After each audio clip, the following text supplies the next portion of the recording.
I'll let you know.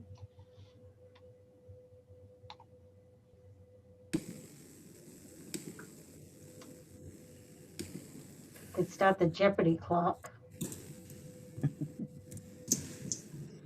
And we're ready.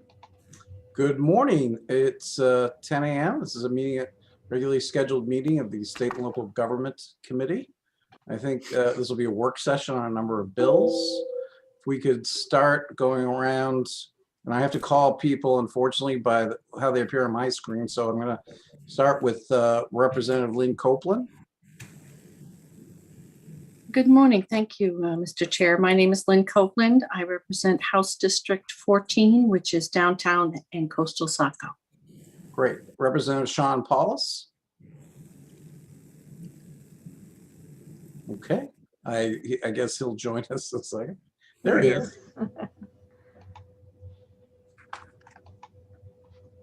Representative Sean Paulus, can you introduce yourself? Okay, I guess I'll move on to Representative Mark Bryant. Good morning, Representative Bryant. Good morning. Thank you, Mr. Chair. I'm Mark Bryant from Wyndham. I represent House District 24. Welcome. Great. Representative Walter Reisman. Yes, good morning. Thank you, Mr. Chairman. My name is Representative Walter Reisman. I proudly represent District 69, which is Bridgeton, Harrison, and Denmark. Great. Representative William Toole. Good morning, Mr. Chairman. I'm Will Toole. I represent the Machias area plus Lubec and Eastport. Great. Representative Kathy Downs. Good morning, and thank you, Mr. Chair. I'm Kathy Downs, and I represent 130, which is Bucksport and Orrington. Great. Senator Kim Rosen. Thank you, Mr. Chair. I'm Kimberly Rosen, Senate District 8.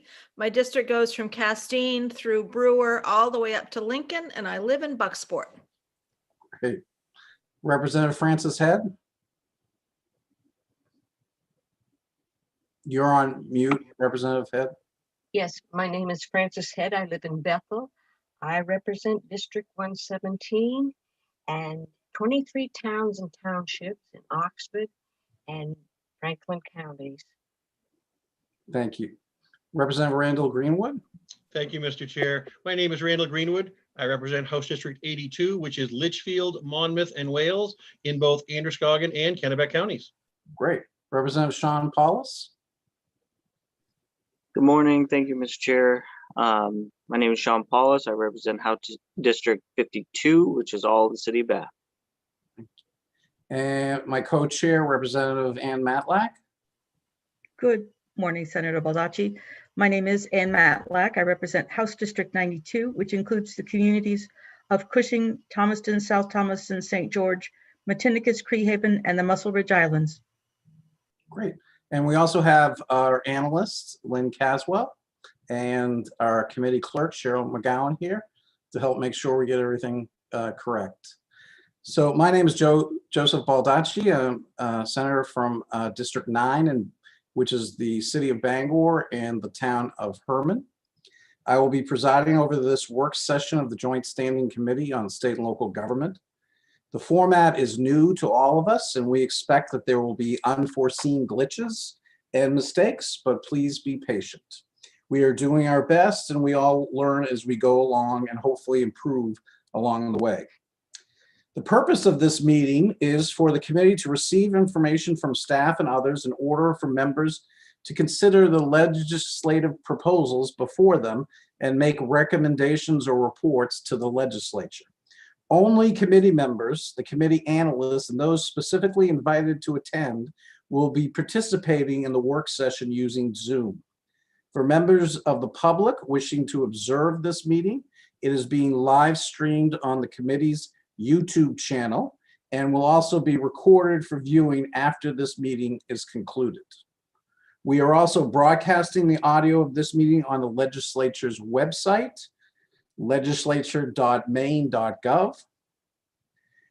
Just some reminders regarding the electronic meeting dynamics, video, audio streaming. Let's see. This is a public meeting, and I must remind you that while we are meeting, discussion must happen on screen and not by way of the Zoom chat.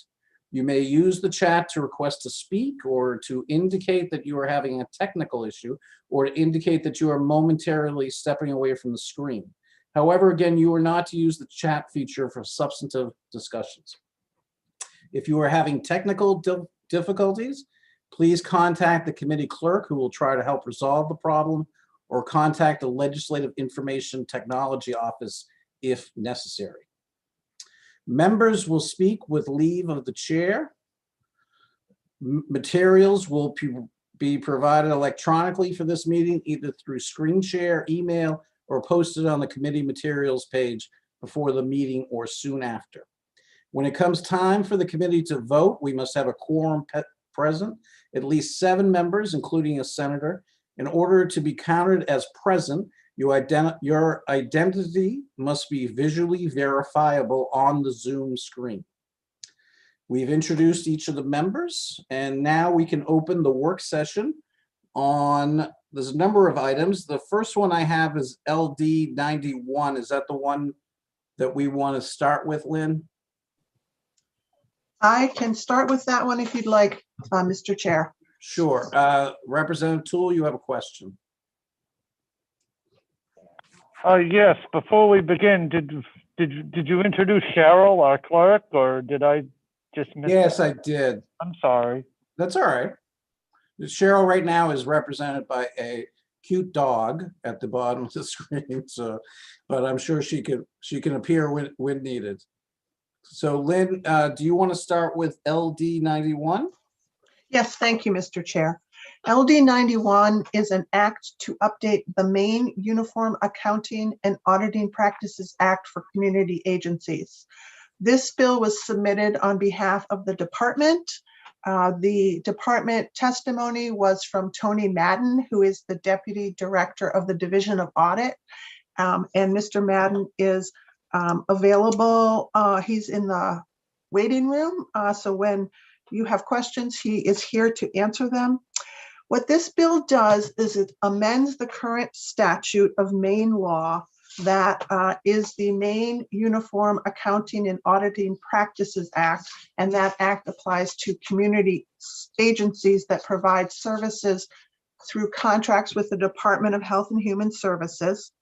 One change is a change to an outdated reference. The outdated reference is to an OMB circular. The update is to change it to a reference to a code of federal regulations. So that is basically a technical term to bring the reference to the correct reference to federal regulation. The 2 other amendments, one updates the dollar thresholds for the community agencies, changes the thresholds and the type of auditing or evaluation of the finances of the agency that are required. So the current statute has if the agency has funds of $500,000 or below, and then $500,000 or above. The proposed change sets out 3 steps. There's the if you have expense less than 100,000, and then there's a second tier, which is if the agency expends between 100 and 500,000, and then the last tier is the over 500,000. So there's changes to the types of financial auditing that the agencies have to go through. The third change has to do with an advisory committee that is provided for in statute. It's the advisory committee to the commissioner. And this advisory committee is required under statute to report back to state and local government on an annual basis. I've run this committee for a couple of years. I don't know that that's a report that we receive. In fact, I don't remember seeing it on a list that my office creates about all the reports that are supposed to be received by this committee. So, again, the change is update the reference to federal regulations, remove this advisory committee and its reporting requirements, and change the financial review levels among the community agencies. I'm going to jump to the fiscal note because we did get a preliminary fiscal note, which doesn't happen much, and that is that there is no fiscal impact to this bill. So if you report this out of committee, we don't have to get a fiscal note. I didn't find any technical issues, but there were a lot of questions about this bill, and I have some of the answers for the committee. I went back and looked at the history of the regulation. So this law allows the department to enact rules, which are Chapter 30 in the DHHS rules. That rule has been in existence, Chapter 30, for quite some time.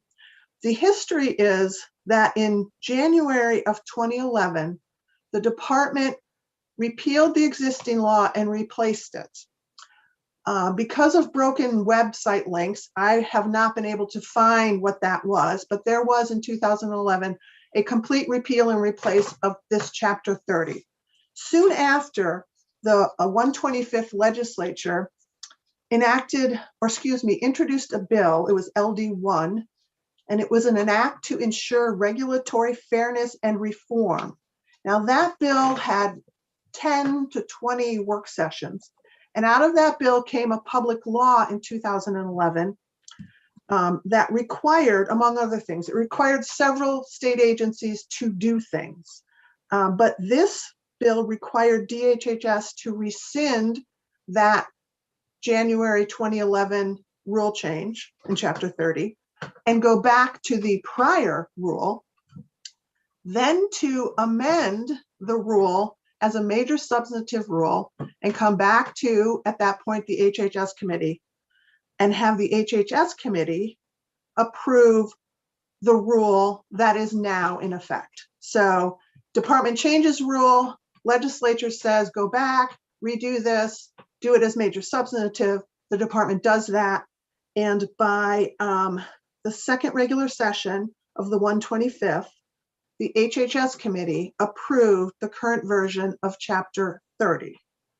The current version of Chapter 30, the reason given for asking the department to rework the rule in 2011 was to avoid duplication of federal standards and preserve the authority of the community agency boards. The law in 2011 also required the department to work with the advisory committee and also required the department to convene the advisory committee every year to fulfill its annual reporting requirements. So that all took place in 2011. I just wanted to give you a little bit of that history on this particular Chapter 30 that stems from this statute. I don't know if I should pause and see if anyone has questions on that, or if I should. Does anyone have questions for Ms. Caswell? Representative Copeland? Thank you, Mr. Chair. I just want clarification. So they took the oversight from the state and local government, and there was this other committee created to have oversight over the federal funds spent and, make sure they're going where they're going or whatever. Do we have a report from them ever, or do we actually have that oversight? I'm not sure I understand the question. So let me say in 2011, the legislature said they've done some regulatory fairness review, and they instructed the department to rework this Chapter 30, which is a rule. And instead of coming when the major substantive, if your question is why didn't the major substantive come to state and local and why did it go to HHS? I think that's, okay, that's not your question. The advisory committee in statute existed before 2011 and still exists. Whether the advisory committee reported back in 2011 or whether they report to HHS and not SLG as required under the statute, I don't know. I suspect, and Mr. Madden may know, that advisory committee created in statute has not been reporting, which, as you all know, is not that unusual. There's quite a few laws out there where agencies are to report, and not all those reports always get filed. Because in his testimony, I see from the auditor, he talks about reporting to the HHS. So I'm just. I think at this point, I want to recognize Representative Donna Dorr. Welcome. Thank you for joining. Can you introduce yourself, Representative Dorr? Thank you, Senator. Representative Donna Dorr. I represent District 85, which is portion of Augusta, and instant hair is a wonderful thing. Oh, it's great, as always, to have you. I would note also that Anthony Madden, I think it can be included in this conversation as available. Might be helpful to have him involved. Lynn, do you agree? I absolutely agree. And Senator Baldacci, we often when we met in person, people would come sit next to me, answer some questions, someone like Tony Madden, and then go away. So I think that it would be appropriate to add Mr. Madden in to answer questions. Great. So Cheryl, do you want to promote Mr. Madden?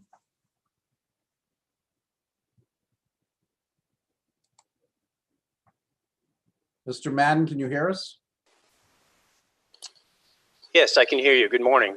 Good Can you morning. folks hear? You can hear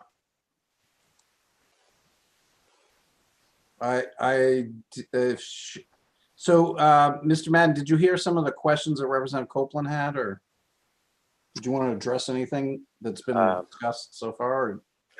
I believe she was asking about reporting from the advisory committee over the.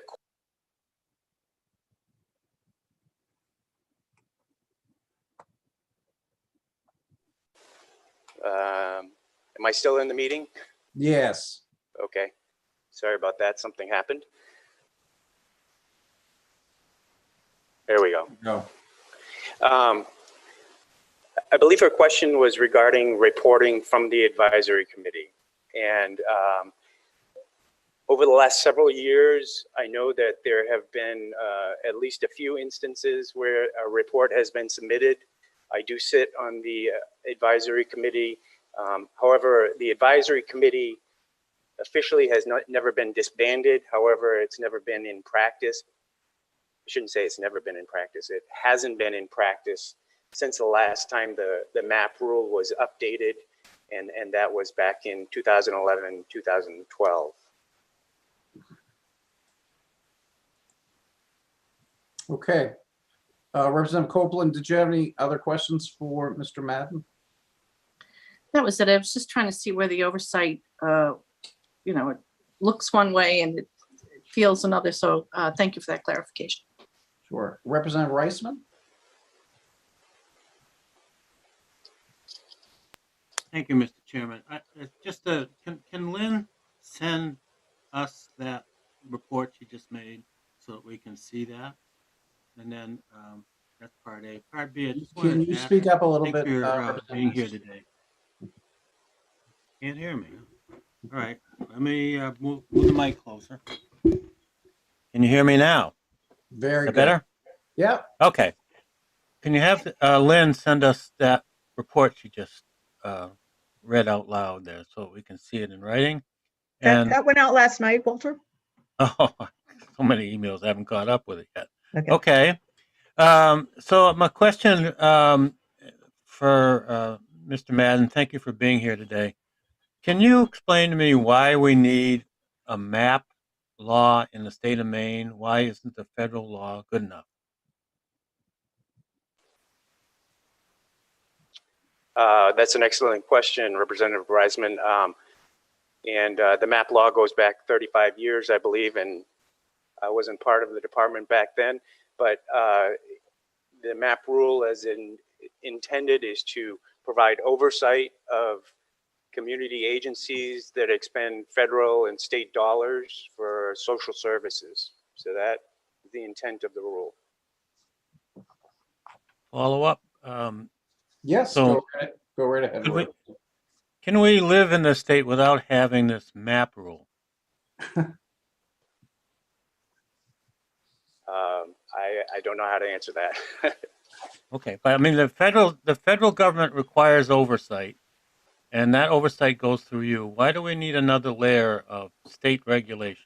I don't know. Maybe you can't answer that. I don't know. Well, the federal rules, in particular, the uniform guidance requires the department as a pass-through entity to monitor its subrecipients. So a subrecipient is a provider that provides services for the department, and it requires the department to monitor these subrecipients and to ensure that the dollars are being expended as outlined in the agreement and in accordance with the regulations. So short answer to that is yes. Yeah. Representative Reisman, do you have any other questions? I will, and maybe in a minute. Okay. For now. I'll come back to you then. Representative Toole? Thank you, Mr. Chairman. So I realize we're going down a rabbit hole, and that is appropriate during work session, but I guess my question is for Lynn, and that would be, this bill is trying to conform us or sync us up with federal law, rules, and regulations.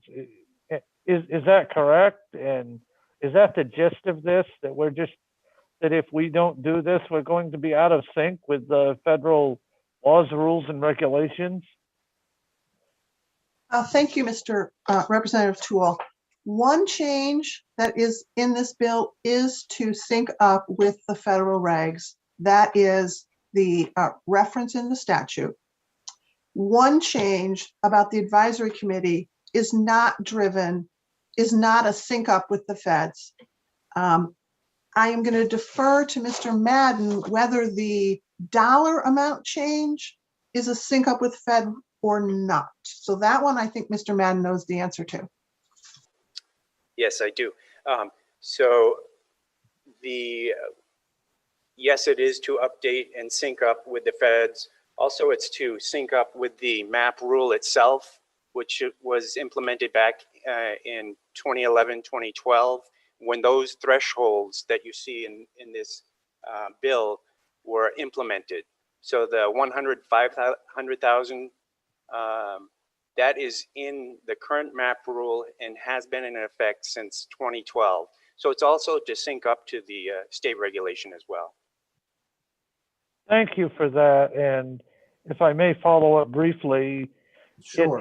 It appears to me, so we're doing two sync ups, and at the request of the department, we're eliminating a board that the department doesn't feel is necessary any longer. That's the gist of all of this, correct? So it's more or less, would you agree that it's a housekeeping bill for the most part? If that question is directed to me, I would say yes. Okay. Okay, so the next Representative Ann Matlack, my co-chair, you're next. Thank you, Mr. Senator Baldacci. HHS asked me to sponsor this bill, and at the time I was told this was just updating current practices.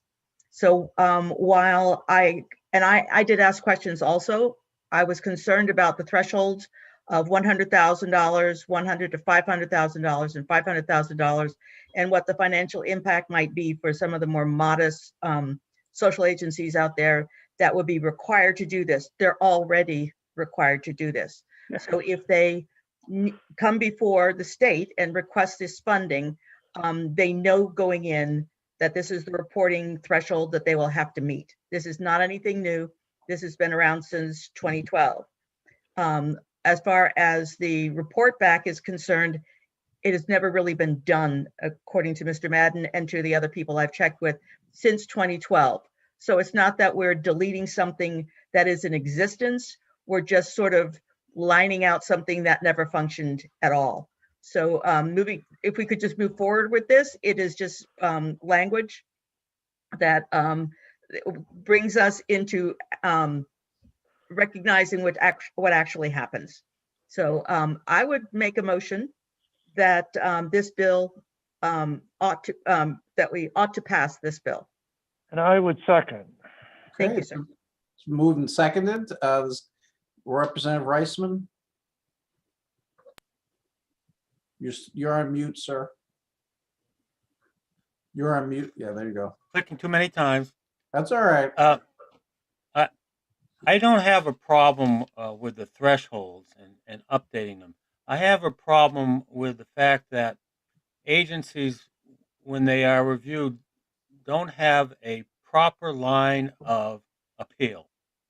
And what this legislation does is any chance of having a line of appeal is obliterated. And I don't think that is fair to community action agencies. I think the advisory committee should stay in the bill and be upgraded so that there is a proper line of appeal and a sense of being able to be heard by the department. So I'm kind of half in agreement about the bill, but I think it's absolutely imperative that the people who are affected about this have some kind of say. And I would recommend that the department come back with some language that would beef that up. Okay. Representative Sean Paulus? Thank you, Mr. Chairman. I just had a question. Since we're kind of updating to be more like federal, I didn't know, is there like a timeline that this needs to be done by or requested? And if there's any penalties if we don't have it updated, our state statute to be in line with federal. Mr. Madden, you want to answer that? Yes. So the timeline really should have been done sooner to align with the federal standards. The potential penalty is the possibility of the department receiving a finding when we are audited annually that our regulation or our law is not in line with the federal guidance. So that is the only potential penalty. Okay. Thank you. Okay. Lynn Caswell? Thank you, Mr. Chair. I just wanted to have Tony Madden confirm that if an agency is audited and there is a finding they disagree with, there is a process for an appeal that includes you start with the department, then you can go to the hearing. You can have an administrative hearing, and then if the agency does not agree with the decision of the administrative hearing unit, there can be an appeal to the courts. So am I correct in that, Mr. Madden? Yes, that is 100% correct, Lynn. Okay, so the statute would be removing the advisory committee's role in an appeal, but the other elements of the appeal process will still be in place, correct? Correct. The advisory committee didn't really play any role in the appeals process other than when the rule was implemented 35 years ago. They took a look at the appeal process and stated that the decision was to follow the appeal process outlined in the Administrative Procedures Act. And actually, Mr. Chair, can I ask a follow-up? I forgot. Mr. Mann, is the cost that agencies incur in doing these audits, are they reimbursed for that, or is that a cost? Can they charge that against the money they get from the department? Yes. There are 100% allowable costs and reimbursable through department agreements. That's very helpful to know. Representative Matlack? Thank you, sir. I think perhaps my question was answered. I was going to ask Mr. Madden if there was steps in place that would allow an agency that disputed something to move forward. And as I was given to understand that the committee that we're talking about eliminating played no role in that, has not for since its inception, and that there are other ways of seeking recourse other than this committee. And I just, my apologies. And I think my question was answered, but that's what I was looking for. Right. So I think that, okay, Representative Reisman?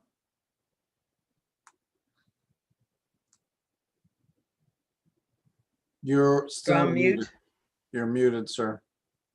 I keep doing that. The question about the state contracts that are written as an agreement to a contracting agency, if there is a provision in that contract that seems unfair or not something that an agency can easily manage, is that appealable, an agreement between the department and the agency? I think you're asking that if there is a dispute with the agency has a dispute with department regulations of some sort, do they have legal recourse? Is that what you're saying or asking, Representative Weissman? Yeah, I believe it is either sign the contract or don't sign it and don't get the service. Sometimes there could be a possibility where the services required are really excessive. Okay, I'm wondering if well, there's any appeal process through this particular. No, and I appreciate that question. I just think that what has been provided today indicates that there is a review of governmental action, a statute, so that if ultimately they are dissatisfied with the administrative process, they'll have 30 days after that decision to file a lawsuit in court and challenging the authority, and then it would be decided by a judge. But Mr. Madden, do you want to elucidate any further on this issue? Because I don't see, I respect your viewpoint, Representative Reisman. It's just that I don't think this appeals board really mattered in terms of the whole process.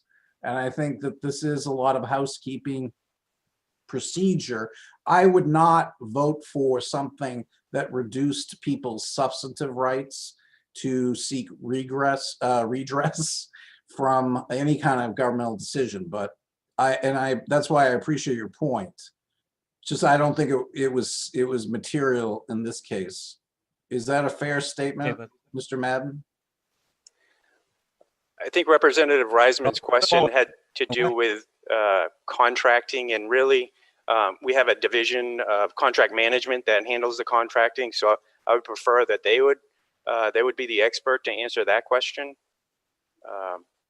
Okay. Okay. Well, But yes, go right ahead, Representative Reisman.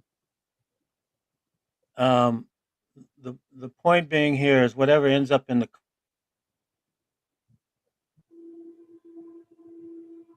Okay, Representative Reisman, you're frozen. Contract is Mr. Madden has to enforce it. Is that true, Mr. Okay, Representative Reisman, we can only hear bits and pieces. Well, my internet is a little unstable, but the whatever ends up in a contract, the department auditors are required to enforce those in their review of agencies. I believe that is correct. And so with that said, I think it can be unfair. I'm just trying to be fair to the agencies trying to do their work. So I'll leave it at that. Thank you. Representative Toole?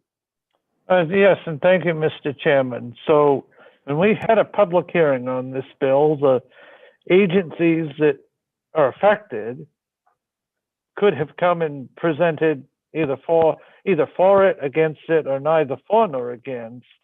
And it's been my experience, having been here a while now, that whenever any change affecting an agency comes forward, there's not one, not two, not 10, but 30 or 40 or 50 of them lined out through the door if it's going to be a real issue. And I don't say that to be negative. I say it that these agencies are following and monitoring and paying very close attention, and they're paying folks good money to do it. And I find it hard to believe that they're not aware of this, and that that if they had issues with it, they would have come forward. And those that are on HHS know what I mean. Whenever there's a change in HHS, there's 30 or 40 people lined up to testify both ways. So I don't have any concerns that the agencies are being left out of this. And if they were, they would have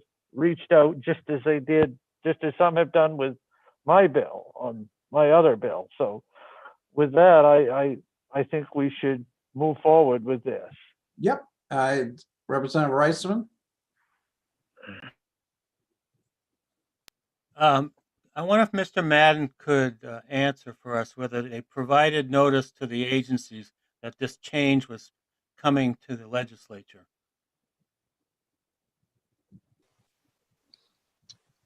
The change in the rule went through the APA process back in 2011, 2012. So we're just bringing the law in line to the regulation. But So I'm talking about the current bill, LD 91. Did you folks indeed inform the agencies that this bill was coming? No. Well, I'm sorry.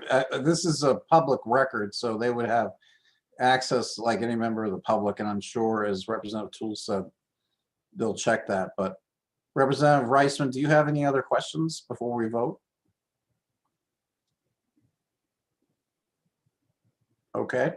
So I would ask Cheryl to call the roll. All righty, the LD 91 ought to pass. Representative Randall Greenwood. Yes. Representative Randall Greenwood, yes. Representative Sean Paulus. Yes. Representative Sean Paulus, yes. Representative Francis Head. Yes. Representative Francis Head, yes. Representative William Toole.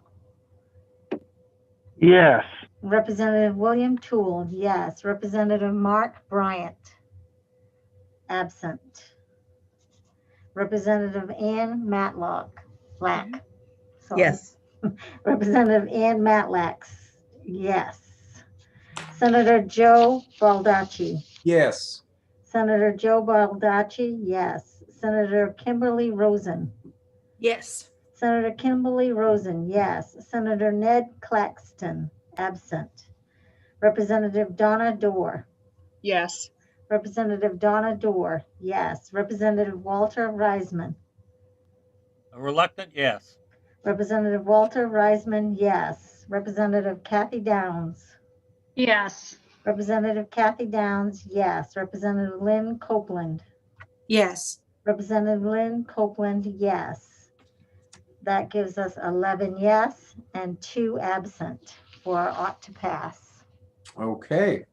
Thank you. Now, Lynn, the next item would be, from what I've jotted down, was LD 100. Is that correct? Do we want to consider LD 100 and LD 286 at the same time? Representative Matlack? Yes, please. Yes, please. We're all shaking our heads, yes. Okay, I see nodding heads. Okay, so can we, Mr. Madden, thank you for your time. Cheryl, can you put Mr. Madden back and bring in anybody? I see Representative Collins and I don't know who else, and Emily Cook. Can you bring those in? Okay, are we doing a 286 and 100 now? Yes. Okay, I have to get a hold of Mr. Moriarty. I thought we were doing those last. I apologize. No, that's okay. But I will bring in Collins and Cook. Emily Cook and Representative Collins. Do we need a couple of minutes to get more Representative Moriarty in? I'm going to give him a buzz right now, so Okay. hopefully not. Thank you. Okay. Okay, good morning. This is the two bills regarding making Election Day a holiday. Representative Moriarty's bill is to have only a holiday on presidential election years, and Representative Collins' bill is to have it every 2 years. In terms of the discussion on this, I know that we received some information from our analyst and I think from the League of Women Voters regarding laws in other states in terms of protecting people that are going out to vote and coming back to their job. What is the wish of the committee? Are there questions about this bill that I'd like to hear from Lynn. Okay. Lynn, Ms. Caswell, why don't you give us your analysis? Okay, thank you, Mr. Chair. So as Senator Baldacci explained, the bills do differ. One sets election day during the presidential election as a holiday, which is once every 4 years. 286, it's every general election, which is every 2 years.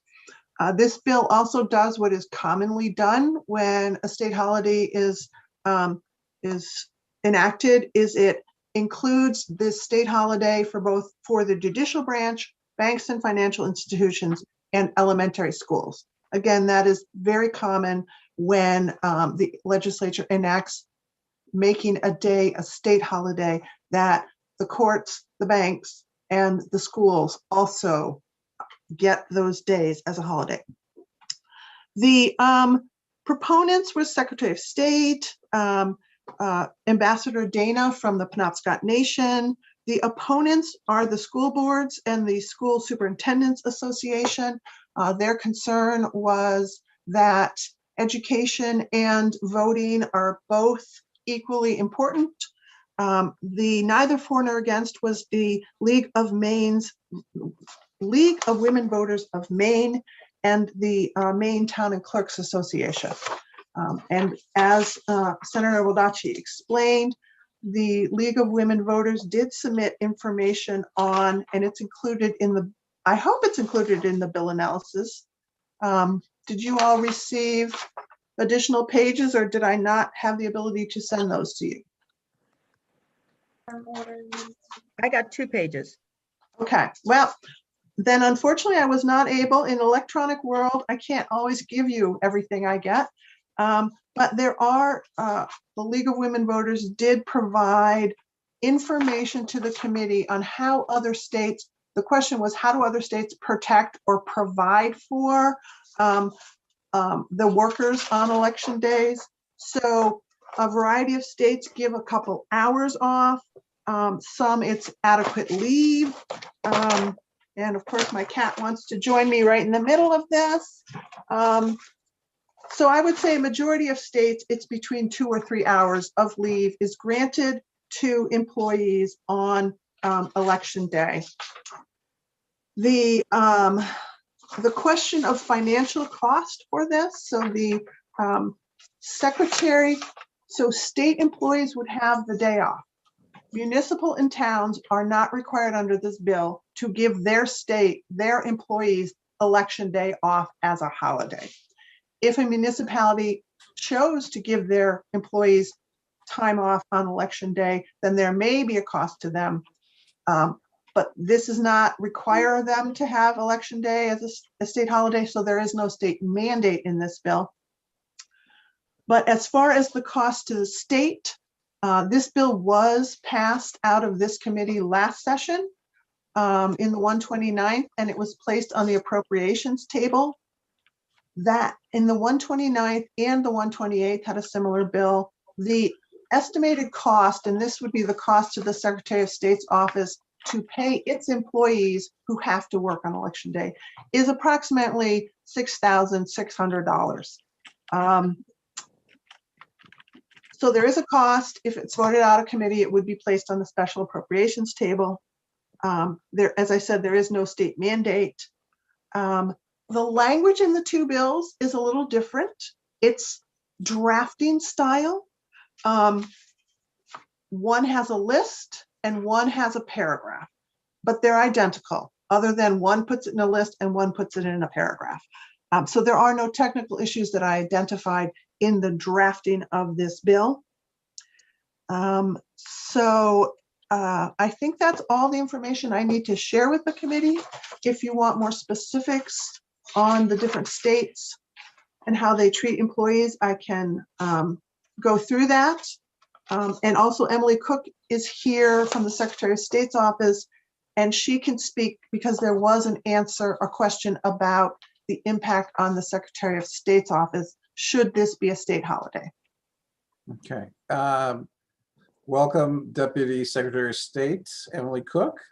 Can you answer that? Why don't you give us that information? Sure. So I'm Emily Cook. I'm Special Assistant to the Secretary of State. I live in Hollowell. I just forwarded to the chairs the research that I was able to compile from other Secretaries of State, which are also heads of elections in their states. That's Louisiana. I'm getting a bit of feedback. Are there other people getting that feedback too? Yeah. Emily, is there? I'm plugged in on just on this, so I don't know why it's actually quiet here right now, which is surprising. Is it still happening? Yeah, they're still getting the feedback.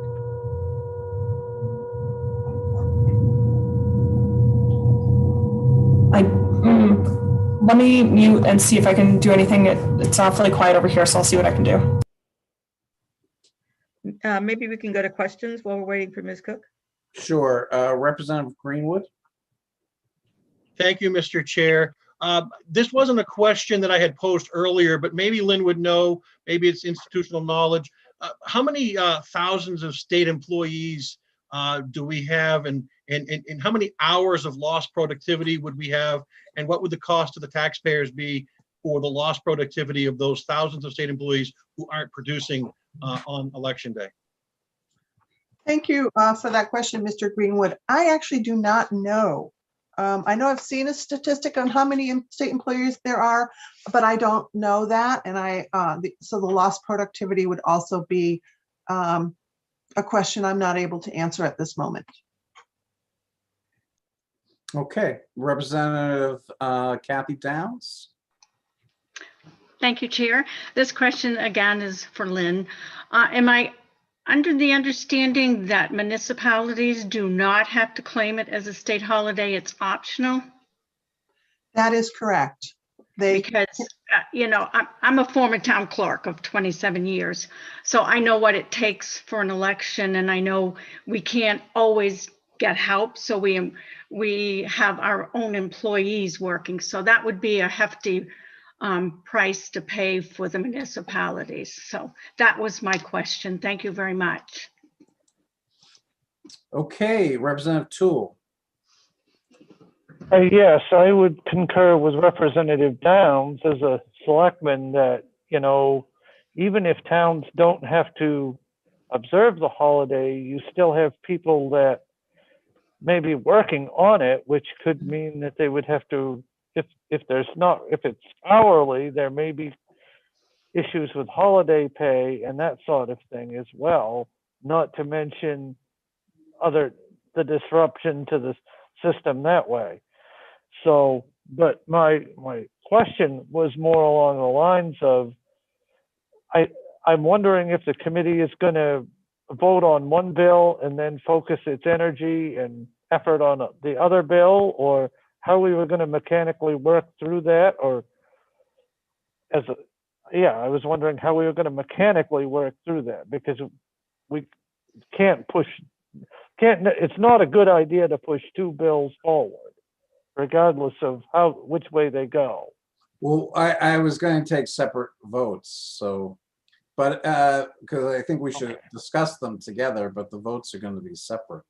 And I also wanted to see if there was any interest amongst committee members to a law like other states to allow people some time to go vote. And, you know, we have laws in Maine to protect jurors, their jobs while they serve on a jury. I didn't know if there was interest amongst committee members to consider some law maybe modeled after, I think she gave us several different examples. Representative Greenwood, you have your hand up. Thank you again, Mr. Chair. You know, I agree that our focus is to try to get people to vote. What I don't agree with is making it a paid state holiday, because ultimately it's going to be giving state employees, banks, courts, etc., a paid day off to go vote. But the intended group that if you're trying to be inclusive for all citizens, you're not going to get the clerks at Walmart. They're not going to get a paid day off. You're not going to get the gas station attendants. You're not going to get your convenience store clerks. You know, the legislature in the last session put the Earned Paid Leave Act in, so people do have the ability to take time off from work and go vote. But actually, we have pretty liberal constraints where you can request an absentee ballot 30 days in advance. You can participate in the process. So I really don't see the need to have this as a law, and I'm going to be voting no on both of these bills. Okay, Representative Kathy Downs. Thank you again, Chair. I totally agree with Mr. Greenwood. And also, I like the idea of that memo we received from other states that are allowing people to have time off, you know, and I agree, he pretty much covered the whole thing. So that's all I have to say. Thanks. Okay, and I know Representative Dorr, you have your hand up. Yes, thank you, Senator. I'm not sure if Lynn knows this, but and I just can't find the stuff to get back and answer my own question. How many states actually have as election day as a holiday? Are there any that do the full day, or are there just states that allow, you know, a couple hours for people to vote? So there are 30 states that give people time to vote. The question about how many give the entire day as a state holiday, I do not know if that's the question that Secretary of State provided information on. Okay, I think it would be helpful to have that information. Thanks. And I know Emily is trying to. I think, Emily, are you coming back on, or? Is this any better? No. But why not, Emily, why don't you come back on at least to try to answer Representative Dorr's question, and we'll deal with the sound effects. Don't worry. I know I have the list of which states are election day holiday. I'm just looking at my email right now to count that up for you. I think it was like 7, but I could be wrong. Yeah. While we're waiting for that, Representative Toole? Yes, thank you, Mr. Chairman. As far as the discussion about requiring that employers give people a couple hours or however much time committee was going to discuss, I think if we go down that road, we're substantially changing the bill and would want to have a second public hearing so that the business community could weigh in on that. I mean, at this point, the bill originally did not directly impact the business community, and opening this up and going down that road would totally, in my opinion anyway, would necessitate the need for another public hearing and a much broader conversation. Okay, duly noted. Cheryl McGowan. Yes, I think Representative Collins has sent an email, and he might be able to let us know some more information on the question you just asked. Okay, great. Representative Collins? Yes, good morning, Senator Baldacci, Representative Madlack, members of the committee. I've been looking just to confirm that it's all 100% accurate. And also, if you hear a puppy crying, I apologize that. I'm doing my best to keep her away from me. So as of now, I know that Delaware, Hawaii, Kentucky, New York, Louisiana, Montana, Ohio, New Jersey, West Virginia, I believe those states have the holiday. Just recently, Virginia and Illinois also passed laws last year in 2020, I think, when the bill was in motion in Maine before we adjourned early. So there's at least 10 or so states that I know of that that have it. And then from what I know, and I think your analyst just confirmed this, there's 29 or 30 states that either give paid or unpaid time off for, I don't know how many hours. I also don't know the states that have the full day off, what all the technicalities are of those. I do know for the purpose of this discussion, what I brought in this session, which was the same as what was amended in committee 2 years ago and passed and was sitting on the appropriations table. It dealt with state employees. The only expenditure was for Secretary of State. That was all that we could be traced. Would there be some state police that would have to be working and whatnot came up, but they have their own contracts. And that wouldn't be really relevant to the discussion.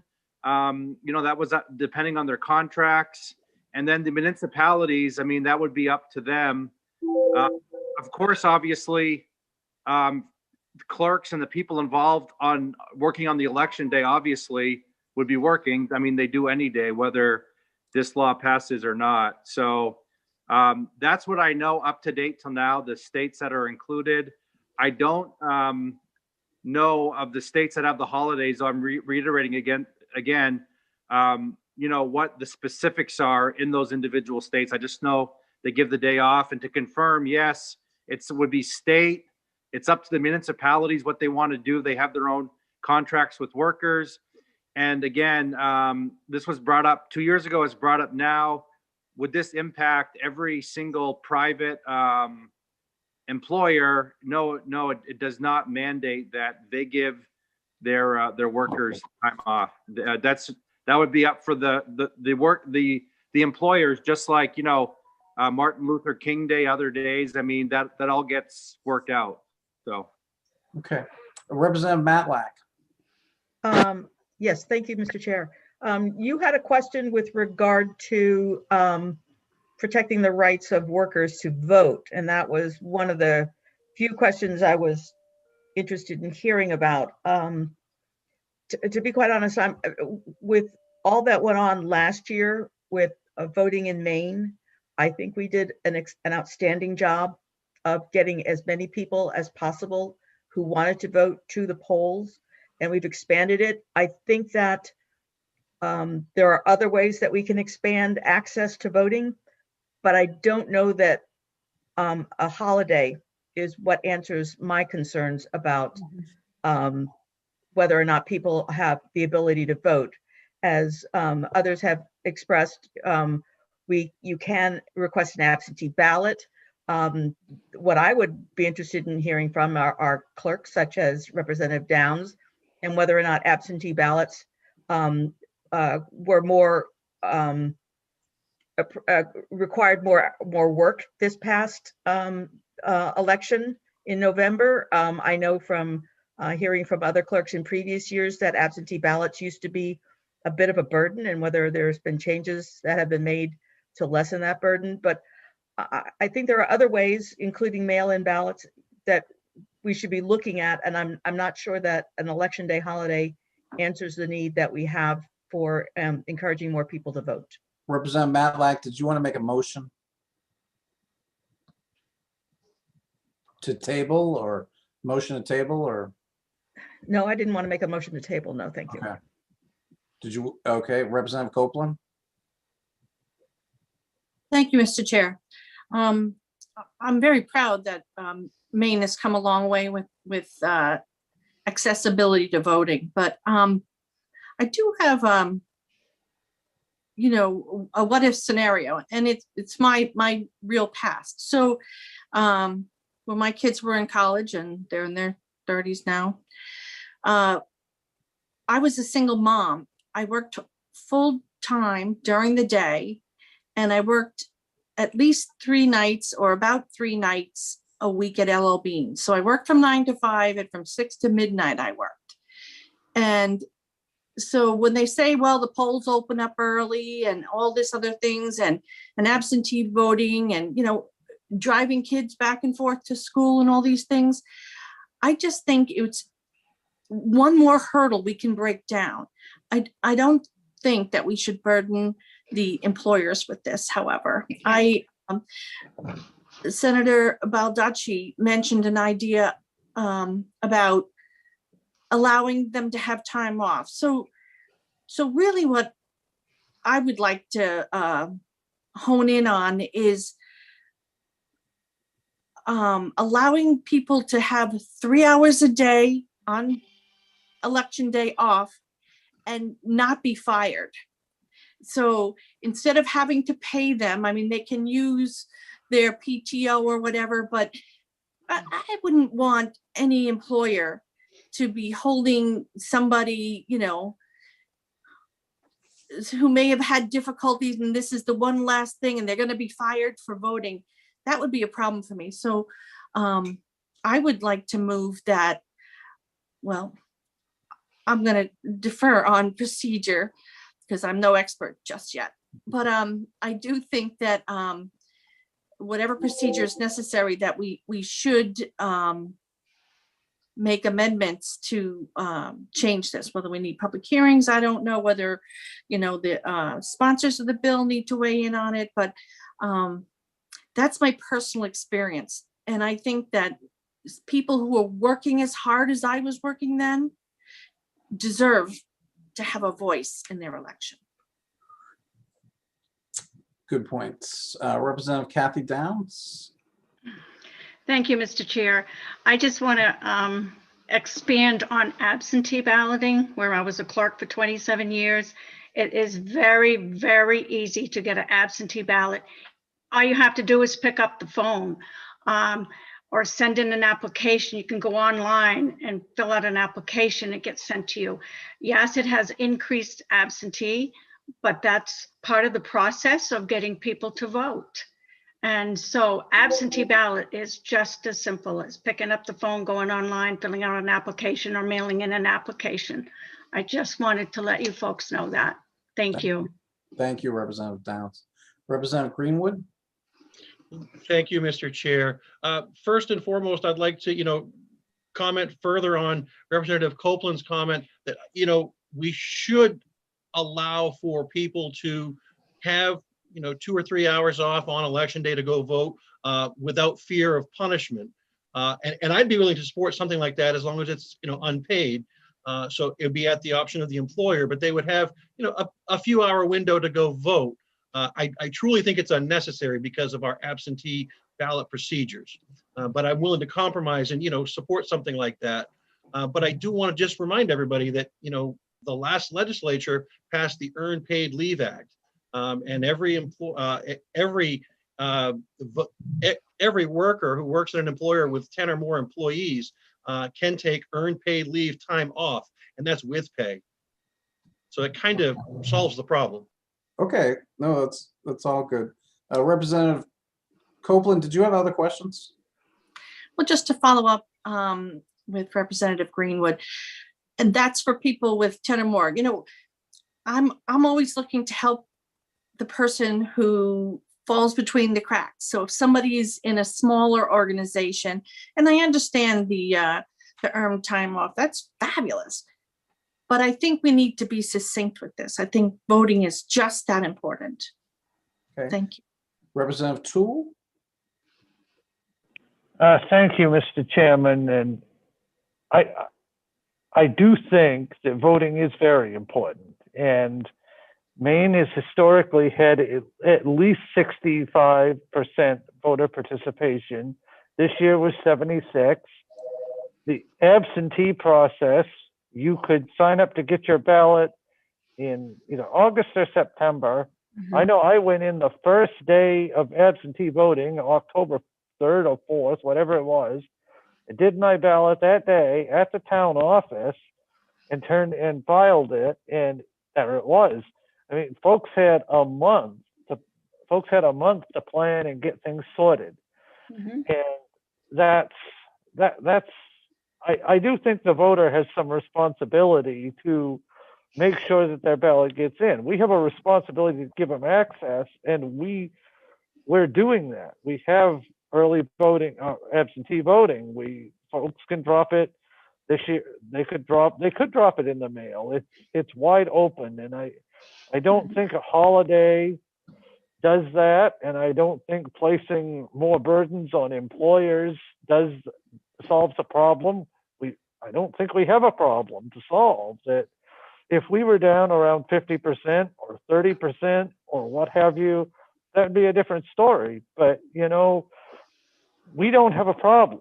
We really don't. We're very fortunate, and people ultimately, bottom line, and I believe Representative Matlack more or less said this, is that it's up to people. It's up to people to vote. I mean, to use an old saying, you can lead a horse to water, but you can't make them drink. And I think that's very important to remember. So if we are going to spin this bill around and change it into something else, so I think that would almost require a different public hearing. And certainly I would want to hear from the chamber and some of the other business groups about what the impact would be of saying to their employees, well, you can just take a couple of hours off, and that isn't even on anyone's radar and hasn't even officially been proposed. So and I don't even think the sponsor is asking for that. So I would steer away from that. And if somebody wanted to put an after deadline bill in, have at it, but really that's out of the scope. So thank you. Okay. So Representative Collins and Representative Moriarty, thank you for being here. Does anybody have questions of Representative Collins or Representative Moriarty while they are here? Okay. Does anyone have a motion to make? Representative Copeland. I would like to hear from both Representative Moriarty and Representative Collins. Okay. Is there anything specifically about? Yeah, can you? Well, about the discussion that we're having, can they speak to the points on both sides? Sure. Before we get to that, I just want to indicate I have to attend another hearing in a few moments, and Representative Matlack is going to take over as chair, and I will try to rejoin you some point within the half hour. So thank you very much. Representative Moriarty, do you want to start since you haven't spoken yet? Yes, thank you, Mr. Chair. And good morning to the members of the committee. I've just come from Judiciary, and apparently my notice to attend was a little bit late because I came in midstream, but I did the best I could. My bill is slightly different from LD 286 in that I'm suggesting just one state holiday once every 4 years, as opposed to every single November election day on the calendar. So it's much more narrow in scope, and it's targeted to what I see is the most important November election day we have, and that is when we vote for president, among other officials, once every 4 years. I do think, taking up on comments made during the public hearing, that essential workers, both at the state and municipal level, who are essential to run elections, need to be excluded from the state holiday. But I think it's only fair that they be given a day of paid time at some later point. I'm fully on board with that concept. And I wonder, Mr. Chair, is it appropriate for me at this point to comment in response to the presentation by the MSMA back on the date of the public hearing. If you, that's fine, if it will, because it will probably lead to answering questions we have anyway. Okay. So go ahead. Well, Eileen King spoke on behalf of the MSMA, and I was quite taken aback by the testimony. And frankly, I'm glad there's been some weeks intervening, and I didn't have to address it that day. The point was that closing schools for an election day once every 4 years would, to some extent, because it would entail, the kids being off from school that day, would send the wrong message to children. And I just couldn't disagree more. And in particular, what I'd like to say to the committee is this. Think about, for example, Memorial Day. Now that falls during the academic year every May. It's a national holiday. And we celebrate it to honor all those men and women who gave their lives in defense of the country. Because it's a holiday falling in an academic year, schools are closed. Who among us would argue that celebrating Memorial Day sends the wrong message to our students? Move ahead in the calendar year to Veterans Day. That also falls during the academic year. Children are in school. Veterans Day is a national holiday on which we recognize and thank all of those who have worn the country's uniform in military service to defend our country. Because it's a holiday, which would otherwise have been a school day, children miss a day of school. But who among us would argue that celebrating Veterans Day sends the wrong message in some fashion to our students? So think about LD 100 in that context. So to come back to my bill, LD 100, it's one state holiday once every 4 years. It's very important that in our school system, we teach the importance of civics and citizenship. A holiday in November in presidential election years would underscore the importance of voting as a civic duty and an act of vital importance to maintain the right to vote in our American democracy. How could that possibly send the wrong message to our students? If anything, we ought to be reinforcing the obligations of citizenship and of civic duty. And in my judgment, this would accomplish that goal. So that's the end of, I guess, my comment. I'm certainly happy to answer any questions that members may have this morning. Thank you, Representative Moriarty. Representative Copeland, your hand is up. Do you have another question, or is it lingering? Thank you. Okay, we have two bills. Is there one bill that we would like to dispense with and work on the other one? Whether that is to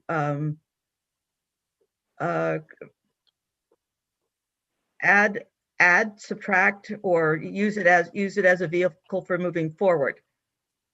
Representative Copeland? Thank you, Madam Chair. I was wondering if we were going to hear from Representative Collins on the discussion that we had.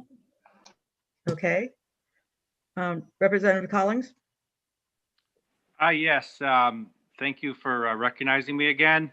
I just would comment that, I agree with the sentiment of Representative Moriarty. That was more the discussion we had 2 years ago with the spirit of this bill. And we did 2 years ago get into all these different technicalities that are being discussed now and were discussed at the public hearing. I do agree with what Representative Moriarty said, with the exception that he's doing it on a presidential year. And I think that kind of somewhat weakens what the original intent was when first introduced in past sessions, was to increase voter turnout. And the non-presidential election year is when there's a lesser turnout. And one of the big goals was to increase the turnout on those off presidential election years. And I just would reiterate his points, though, and remind people that in at least a dozen states, this is a holiday, and there are some states that are considered liberal, moderate, conservative, rural, urban, and it's about spirit. It's about celebrating the spirit of democracy. We're a representative democracy, you know, as well as a republic in this nation, and I think that's sort of what we're really getting at. And I just think that these issues have come up in all these states, and they've managed to make it work. And I would remind people that this is moving in at the federal level, and I truly believe that at some point this will become a federal law. But I also believe that in Maine, we're leaders. We're usually ahead of the pack on issues of civic responsibility, and so that was one reason, you know, I was proud to be involved with this bill. So those are my only comments, unless there are specific technical questions that have not been answered. But I think the analysts answered a lot of those fairly accurately. So thank you. Thank you. Representative Paulus? Thank you. I was just, my kind of had two questions. So with the first one, I believe Representative Collins, you mentioned that would the state holiday only be in regards to just state workers? Is that my understanding, is that it would just be the state workers that would have the holiday to be able to vote? That's my first question. I have another follow-up. So yeah, I mean, the state workers would have the day off, with the exception, of course, of Secretary of State, Bureau of Elections, and that expenditure would have to, you know, go through appropriations. It's about $6,600, and that's what it was with the overtime pay. And the reason that you know, they didn't bring up other fiscal notes is because, again, like state troopers and whatnot, they have their own contracts. Like there is no way that we could have addressed that. The only thing, after all the experts in the state looked at this 2 years ago, they said the only expenditure we can put here is for the Secretary of State employees. The schools would be off. Other municipalities, for other, you know, non-school employees, that would be up to them. That's what was determined last time. And then again, just like, you know, Martin, you know, some in the private sector, for like Martin Luther King Day, Christmas, other days, you know, some people give people the time off, some people don't. And again, I unfortunately don't have the information. Some of these other states that have had this election day off for years, some of them have just added it a year ago. I'm not sure what they do in all those states. I know, like for Virginia, for example, I believe it's the state, and then I believe like some cities choose to give everyone the day off, some don't. So it's really dependent upon the municipality. But I think the thrust behind it was that with overtime, just like with other major holidays we think are sacred in our society to some extent, or worthy of recognizing, is that a great deal of private sector employers do overtime give the day off. You know, there's always an exception of essential workers, and then, you know, sometimes they meet people halfway, like a grocery store or a coffee place might be open for a few hours, then they'll close to allow people to observe those days. So Thank you, Representative Collins. Senator Paulus, did you have another question? I was curious to get the thought of the sponsors in regards to if the committee didn't go in the direction of like a state holiday, but kind of what other members were talking about, maybe making sure that employers give at least an hour or two, what they're feeling about that. Representative Paulus may interrupt. We have two bills. Only one will move forward. Is there one or the other of these two bills that the committee would like to work on, and the other bill we will ought not to pass? Does anybody have a recommendation? Representative Bryant? Thank you. Yes, for this, to get into discussion, I would like to move that we ought to pass LD 286, ought to pass? That's correct. Okay. Is there a second for this motion? Second, And then I'd like to speak to the motion, we couldn't speak to it until it was seconded. Okay, thank you. Go ahead, please, sir. Thank you, Madam Chair. I think that this bill gives us the biggest scope, and I do think that the sponsor is laid it out, and we've had that discussion in previous legislators, and this is good to have a discussion again. I think regardless of if you can always modify it. We can change it to whatever we choose with modifications, but this gives us the biggest scope to work with. My suggestion is that we move forward with this one and see where the committee wants to go. Thank you. Representative Reisman? You just turned yourself off.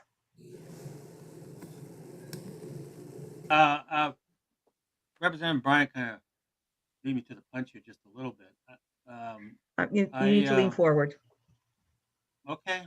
Okay, thanks. Why am I? There we go. There we go. Thanks. Representative Bryant kind of beat me to the punch here. The other bill, I was hoping that perhaps we could just table that one and not have to vote. Would you like to make a motion? There's a motion on the floor already, so I can't do that. So Okay. in terms of the motion on the floor, I'm personally not in favor of any more paid holidays in this. It's too complicated. There with absentee voting and the such, I think we've created a mechanism that can provide as much support to people who want to vote as necessary.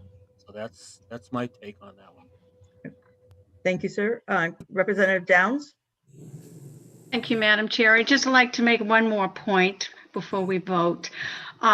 When the state is closed, even though the municipalities, city or town have the option to have the day off, our hands are tied with the state being closed.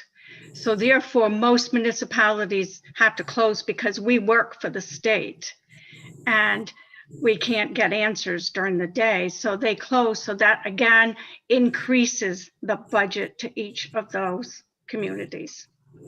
Thank you. Thank you, ma'am. Are there any other Representative Toole?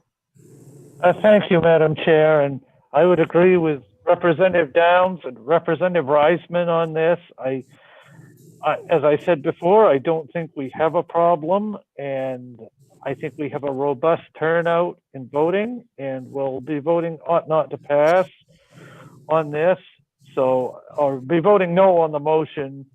So thank you, Madam Chair, and thank you for facilitating this. Thank you. If there are no other comments, we'll move to voting on LD 286. Cheryl? Yes. Excuse me, Representative Downs, your hand is, do you have another question? You're all Oh, set. I'm sorry. I'm sorry. Oh, no worries. All righty, we have LD 286, an act to make Election Day a state holiday, ought to pass. Representative Randall Greenwood. No. Representative Randall Greenwood, no. Representative Sean Paulus. Yes. Representative Sean Paulus, yes. Representative Francis Head.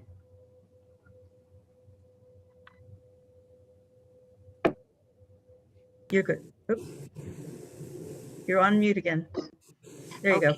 No. Representative Francis Head, no. Representative Will Toole. No. Representative William Toole, no. Representative Mark Bryant. Yes. Representative Mark Bryant, yes. Representative Ann Matlack. No. Representative Ann Matlack, no. Senator Joseph Baldacci, absent. Senator Kimberly Rosen. No. Senator Kimberly Rosen, no. Senator Ned Claxton, absent. Representative Donna Dorr. Yes. Representative Donna Dorr, yes. Representative Walter Reisman. No. Representative Walter Reisman, no. Representative Kathy Downs. No. Representative Kathy Downs, no. Representative Lynn Copeland. Yes. Representative Lynn Copeland, yes. 4 yes, ought to pass. 7 no, and 2 absent. And do we have if it's a divided report, are we supposed to have a recommendation, or is it Yes. ought not to pass? Representative Tool? Yes, Madam Chair. I'm assuming, I don't want to make the assumption for you and others, but I know from my standpoint and those of us, Representative Downs, Greenwood, and Head, and Senator Rosen, we're all ought not to pass. That's fine with me. Straight up. So the no's would be ought not to pass. Thank you very much. Do Thank you. we do something, madam, with number 100, LD 100? Yes, LD 100. Do I have a motion on? Yes, sir. Representative Reisman? You're on mute. I'm so sorry. No. I make a motion that we table LD 100. Motion to table. Is there a second? Second. Thank you. There's no discussion of a tabling motion, so all in favor of, I guess, Cheryl, do you want to call the roll? I can if you'd like me to. I believe that's the habit we've been having. So. Okay, do we have discussion first or no? No, not on a tabling motion. Okay, very good. Madam Chair. Yes, sir. May I request a 5-minute break? I guess so. If you'd like to take a 5-minute break. Is it with regard to this bill, or is this just timeout? Yes, with regard to this bill. Okay. Then we will have corner caucuses. Thank you. I would remind you all, if you're going into a corner caucus, that you need to leave this meeting. It will be held open for us, and then we will come back in 5 minutes.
When everyone is ready, you may join us again.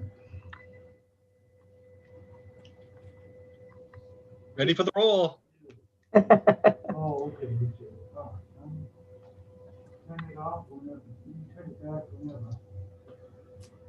Do you have it, Representative? I don't know.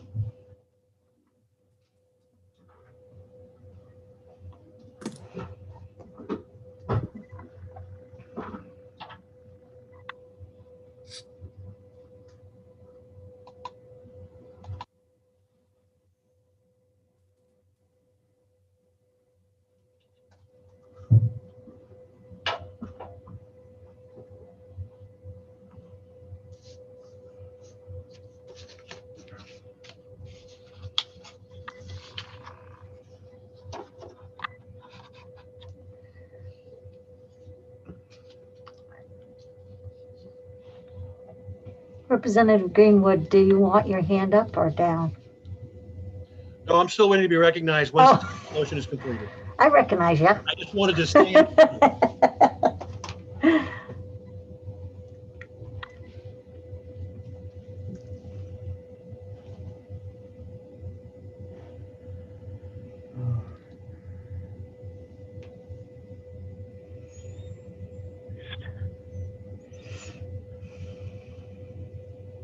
Glad you could join us, Representative Moriarty.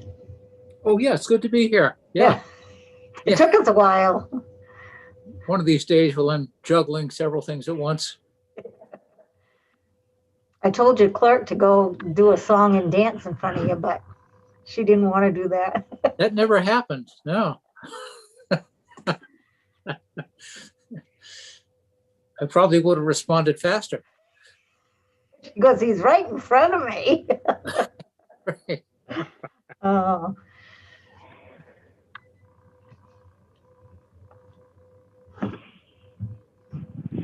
Kathy, they were deeply involved in that juvenile justice bill when I left. Are we still live? We are still live, yes.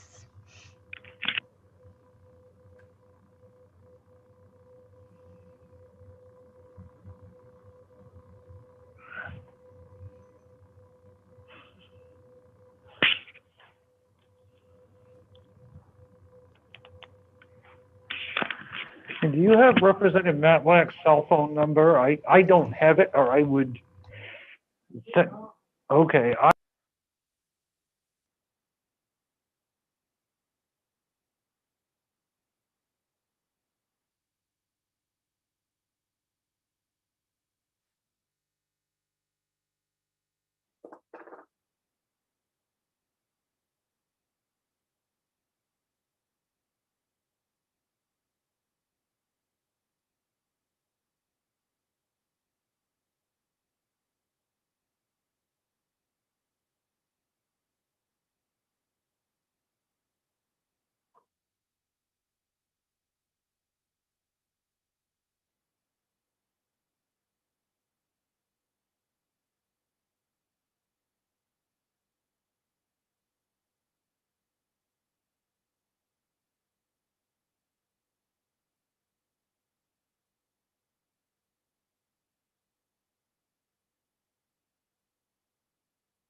Looks like we're all coming back. Everybody else on, good.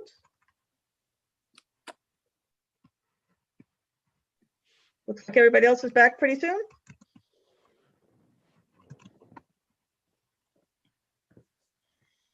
How are we doing? We'll wait just a second, Representative Greenwood, and then I'll answer your question.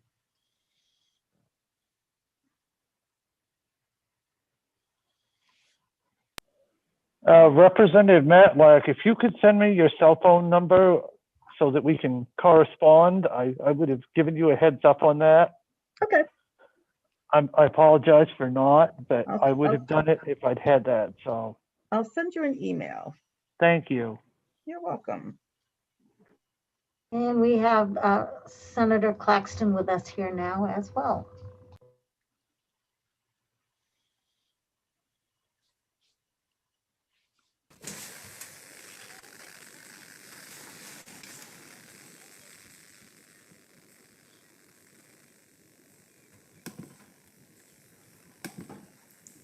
There you go.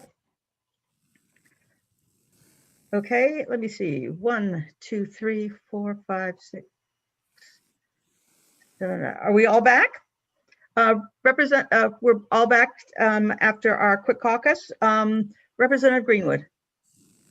Unfortunately, my question is going to be out of order until we are at a point where we have a tabling motion, which does not allow discussion. Okay, then I'll call on you later. Well, I don't bow to every senator, but to you I do, yes. Okie doke. So we have a tabling motion on the floor. Cheryl, if you would like to go around and we'll respond to the tabling motion. I will do that. LD 100, motion is to table. Representative Randall Greenwood. No. Representative Randall Greenwood, no. Representative Sean Paulus. Yes. Representative Sean Paulus, yes. Representative Francis Head.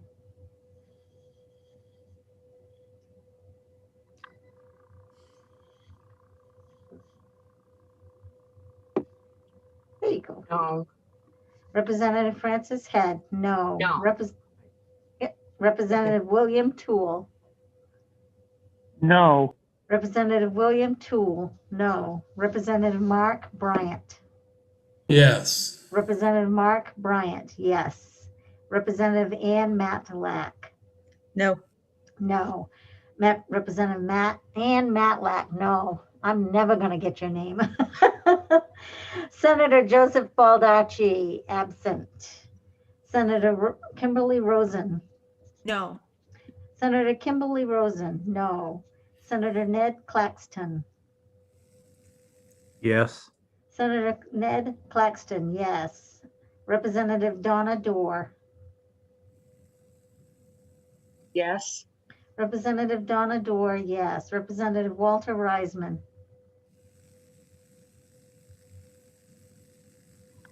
He's not back yet. Representative Walter Reisman, absent. Representative Kathy Downs.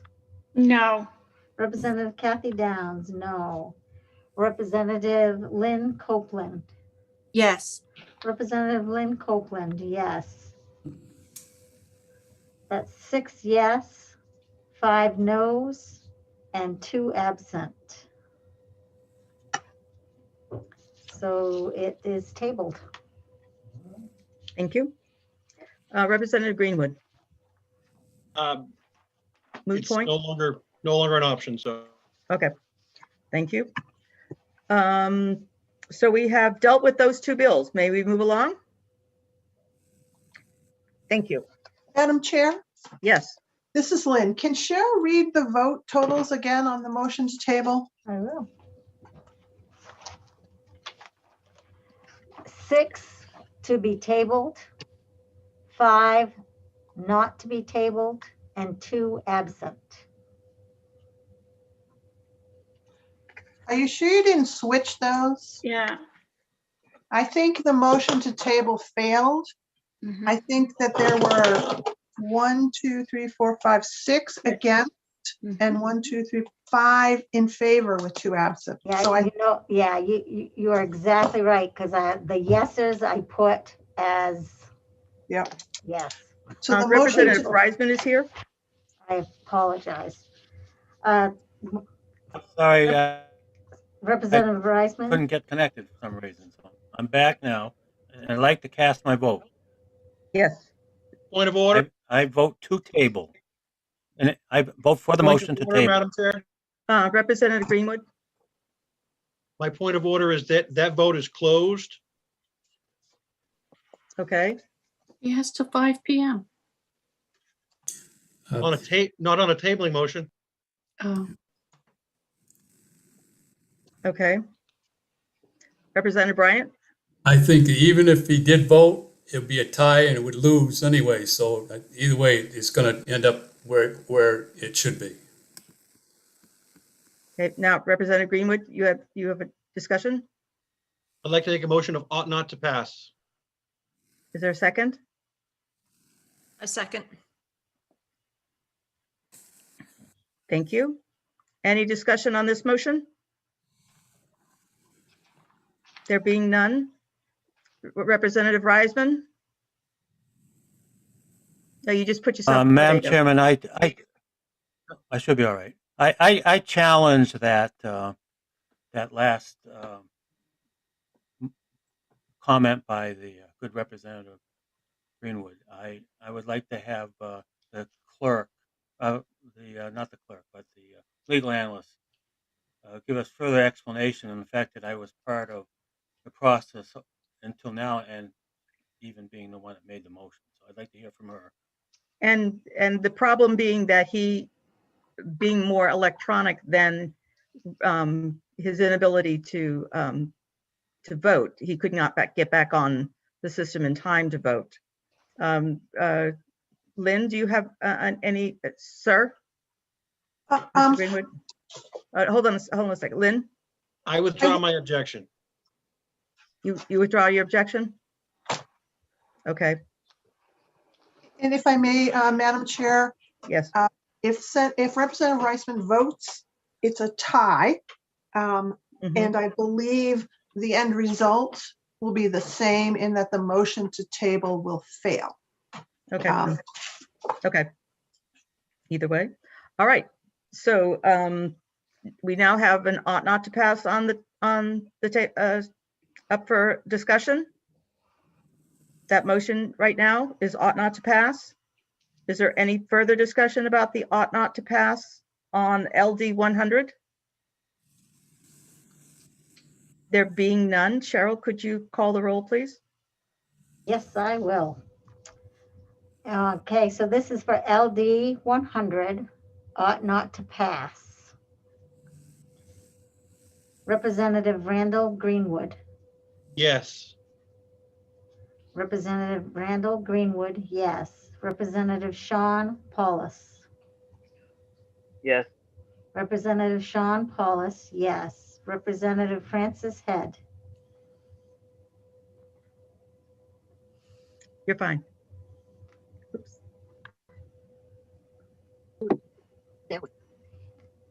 Yes. Representative Francis Head, yes. Representative William Toole. Yes. Representative William Toole, yes. Representative Mark Bryant. Yes. Representative Mark Bryant, yes. Representative Ann Matlack. Yes. Representative Ann Matlack, yes. Senator Joseph Baldacci, absent. Senator Rosen. Yes. Senator Kimberly Rosen, yes. Senator Ned Claxton. Yes. Senator Ned Claxton, yes. Representative Donna Dorr. Yes. Representative Donna Dorr, yes. Representative Walter Reisman. Yes. Representative Walter Reisman, yes. Representative Kathy Downs. Yes.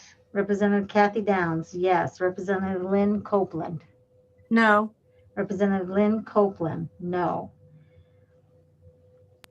11, yes, ought not to pass. And 1 ought, is that an ought to pass, Lynn? Ought to pass. and 1 absent. Thank you. And so now we can move along to our next bill this afternoon.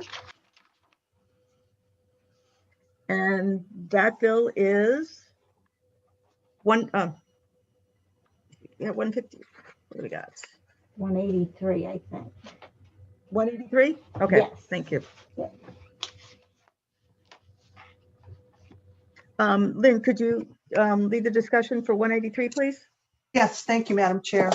183 is an act to establish Juneteenth as a paid state holiday. The sponsor, Representative Talbot Ross, is here, and I believe she's been moved in. This bill was sponsored by Representative Talbot Ross. The proponents, there were several, NAACP, ACL, MSEA, Ambassador Dana from the Penobscot Nation, and others. There were no opponents. The Maine State Archivist did come and testify, neither for nor against, sharing facts with the committee about Juneteenth. I did not see any potential issues with this bill, similar to the two we just discussed. It is making Juneteenth a state holiday for non-essential employees of the state. And it also, as in the other bills, it includes Juneteenth as a state holiday for the court systems. It permits banks and financial institutions to hold business on this day, which is not how I explained it in the other bills, but it's the same as the other bills. And it includes Juneteenth as a school holiday for elementary and secondary school institutions. One question that was asked was about other states that have paid holidays. My quick review came up with 4: Texas, New York, Pennsylvania, and Virginia. There are some individual cities or towns that have this Juneteenth as a paid holiday. I think it's about 47 states recognize Juneteenth as a holiday, which is different than having it be a paid holiday. And I do know that the governor of our state issued a proclamation. I can't say that this is the first or the only. I can just say the most recent. Governor Mills issued a proclamation last year in 2020 recognizing Juneteenth. So again, creates a state holiday for non-essential state employees. And I do not find any technical issues with the bill. We did not have a preliminary fiscal impact on this bill. Madam Chairman, can I quickly ask a point of order? Mr. It Reisman? goes back to the previous votes. I was under the assumption that we just voted, the motion to table that bill failed. And then we Correct. had a vote on that and we voted ought not to pass. Correct. That still leaves the bill, the other bill open, which is. No, we voted on that bill. We voted on that bill. It was ought not to pass 4, 7, and 2 absences. Correct. Did I vote on that? Yep. Yes, you did. You voted no. Ought to pass. Yep. Okay. Oh, that was 91. Sorry, that was 91. I apologize. 286, you voted ought not to pass. You voted ought not to pass on that one. You did, yes. Thank you. Representative Toole. Thank you, Madam Chair. And if we're back on the Juneteenth holiday, I did have a question for the analyst, and that was, did a little bit of research in the past week because I think it is an important day to recognize. And in doing so, I also come up with some research that it is in Maine. It's a commemorative day, along with, just as last year I had a bill to make 9/11 a holiday, which we turned into a commemorative day. And in doing so, we recognize the day. But in doing that research for Juneteenth, I come up with an issue where it's not actually recognized as Juneteenth. It's the third Saturday in June. So I would be open to proposing that we amend the bill to officially recognize Juneteenth on Juneteenth, because it is, and it is an important day. It's a critical day. It's something we should be honoring and remembering, but I'm not sure a paid holiday is not the way to go with it. Okay, are there any other comments with regard to this bill? No.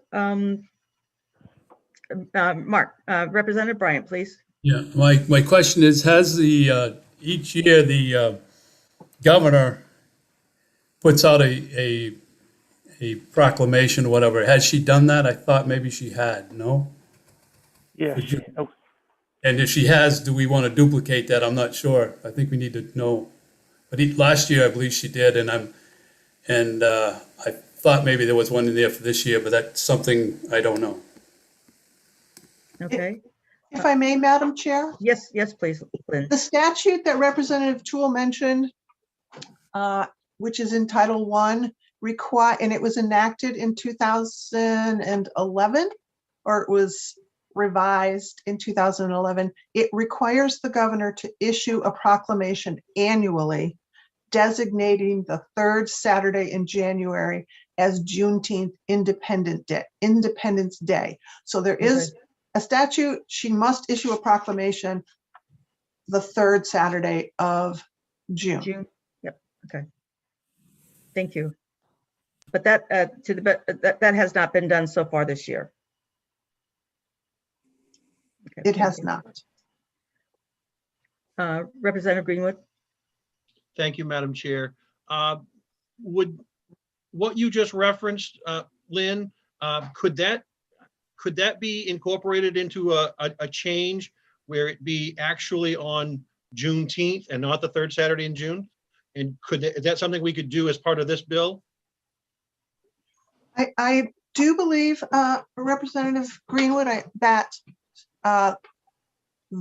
you could amend that section of Title I to change, as you said, that the proclamation designates Juneteenth as Juneteenth. So you could do that because it's a similar issue. So you can use this bill as a vehicle to do that. Thank you. Would anybody like to make a motion on this bill?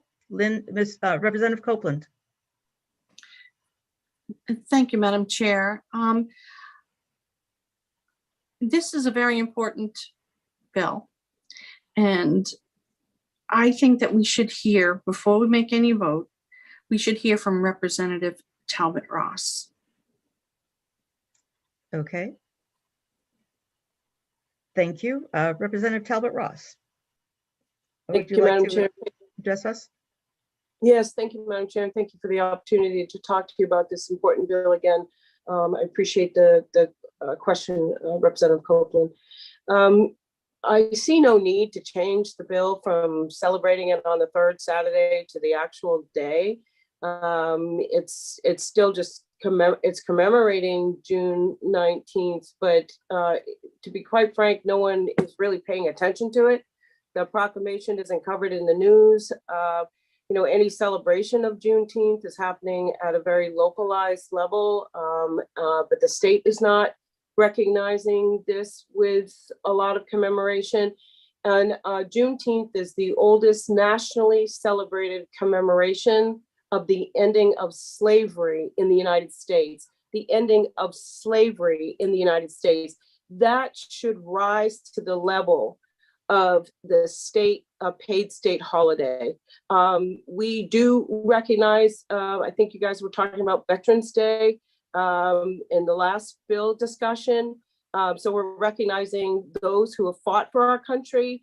If we can recognize those who have fought to defend this country and our democracy, I'm not sure what the argument would be that we cannot also honor the ending of slavery in this country, the ending of the enslavement of chattel slavery in this country. People who were once, that I'm a descendant of, considered the currency, the economic currency of this country and this state.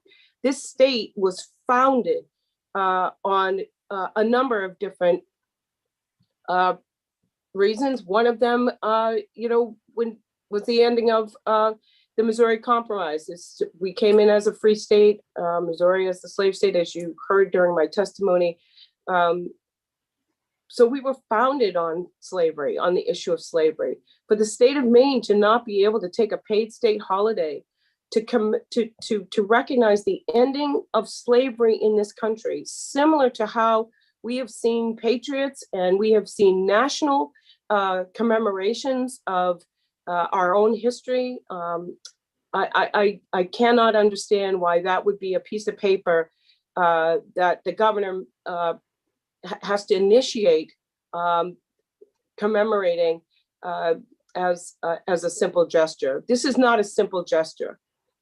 This is not a simple gesture. This was the economy of our state for a long time. And I hope that the committee members will have the courage, the absolute courage to acknowledge this through a paid state holiday. It is the absolute least we could do to acknowledge the business of slavery that took place in our state. And I thank you very much. I truly hope that we do not just move the observance from a Saturday to actual June 19th. That, in my view, will do absolutely nothing to acknowledge the ending of slavery and the importance of it in this state. So I thank you for the time to address you. Thank you, ma'am. Representative Toole? Thank you, Madam Chair. And I would say in response to that, I respect Representative Talbot Ross and where she is coming from. It should be noted that when she references the Missouri Compromise and the Maine becoming a state, that the day March 15th is also not a state holiday. And that's the founding of our state. And that's not a paid, and I'm not suggesting that it should be, but I just think this is a step in the right direction, that if there is federal legislation pending to make Juneteenth a federal holiday, then that's something that's moving forward through the congressional level. But until such time as that happens, I think what we should be doing is educating and directing the governor, just as we did with my legislation last year, as well intended as it was, to be directing the governor to do that annually on the day of the observance, as Representative Greenwood said. So with that, I would make a motion that we amend the commemorative Title I to that effect, that we celebrate Juneteenth on June 19th. Is there a second for this motion? I'll second Representative Greenwood, thank you. Are there any comments with regard to this? Representative Copeland?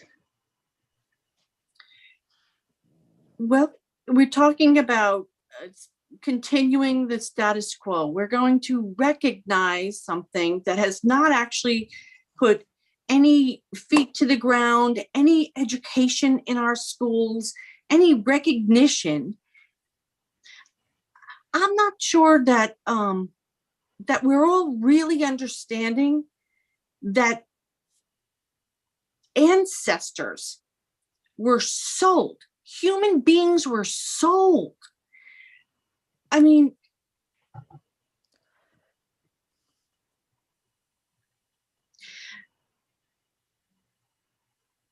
my history goes back through the Mayflower and all that. So I don't know what's happened back there. But I think as a white American in 2021, after watching what we watched in 2020, shame on us if we don't make a difference. This is our chance. I believe that we're cowards if we do not vote for this day. I think it is just that important. I think Maine is a leader. I think it sends a message that we care about every single individual human being in Maine, and that can't be understated. I just think it's too huge to treat like it's just another something or other. This is really big, and until we confront it, acknowledge it, and move this forward, I don't think that we're representing our constituencies well. Thank you. Senator Claxton, please. Thank you, Madam Chair. I just wanted to say that I think the issue is big enough and important enough, and in that I agree with Representative Toole, that it needs to move out of the committee and into the chambers for a thorough conversation with as many different legislators as possible. And I'll let the chips fall where they may. I would be voting in favor of passing it and moving it on from here because of its importance. Thank you. I'm sorry, Representative Toole's motion or the bill itself?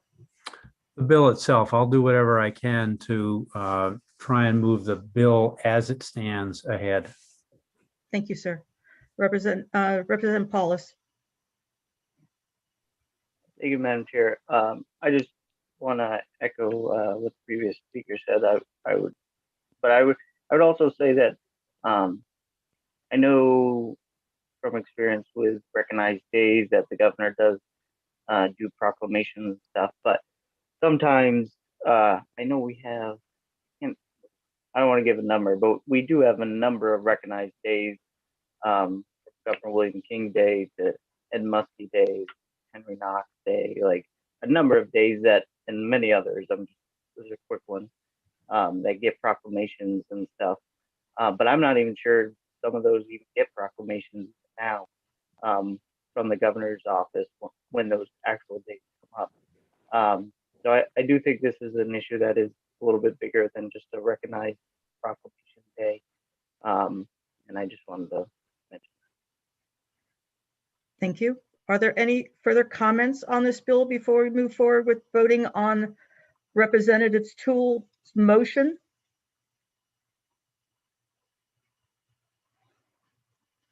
Senator Claxton. Yes, can you repeat the motion, please? Cheryl, could you tell us what the motion is?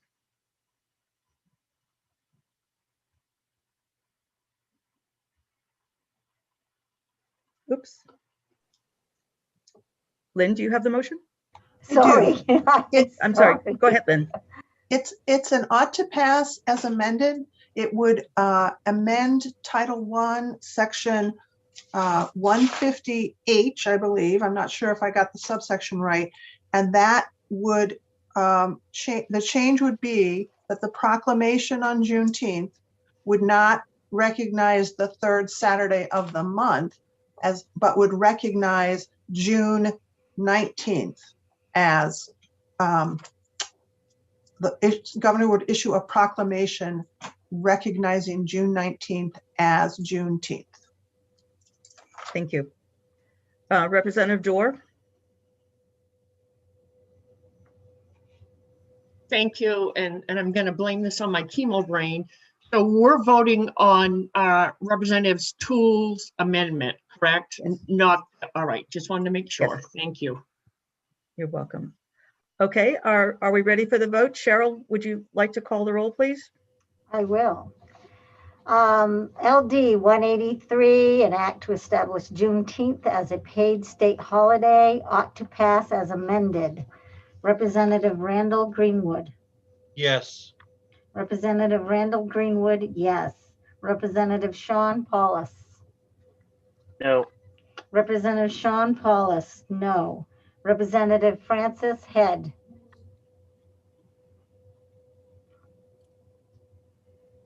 Yes. Representative Francis Head, yes. Representative William Toole. Yes. Representative William Toole, yes. Representative Mark Bryant. No. Representative Mark Bryant, no. Representative Ann Matlack. No. Representative Ann Matlack, no. Senator Joseph Baldacci, absent. Senator Kimberly Rosen. Yes. Senator Kimberly Rosen, yes. Senator Ned Claxton. No. Senator Ned Claxton, no. Representative Donna Dorr. No. Representative Donna Dorr, no. Representative Walter Reisman. No. Representative Walter Reisman, no. Representative Kathy Downs. Yes. Representative Kathy Downs, yes. Representative Lynn Copeland. No. Representative Lynn Copeland, no. 5 yes, 7 no, 1 absent. Is the no ought not to pass? Ought to pass? Ought to pass or ought Ought not to to pass. pass? Ought to pass. Yes, ought to pass. Thank you. Representative Tool. Thank you, Madam Chair. And obviously the minority report would be my original motion, so. Thank you. Are we done with this bill? Thank you very much. Thank you for joining us, Representative Talbot Ross. Thank you all so very much. Have a great rest of your day. Thank you. All right, we have next up on our agenda, Lynn.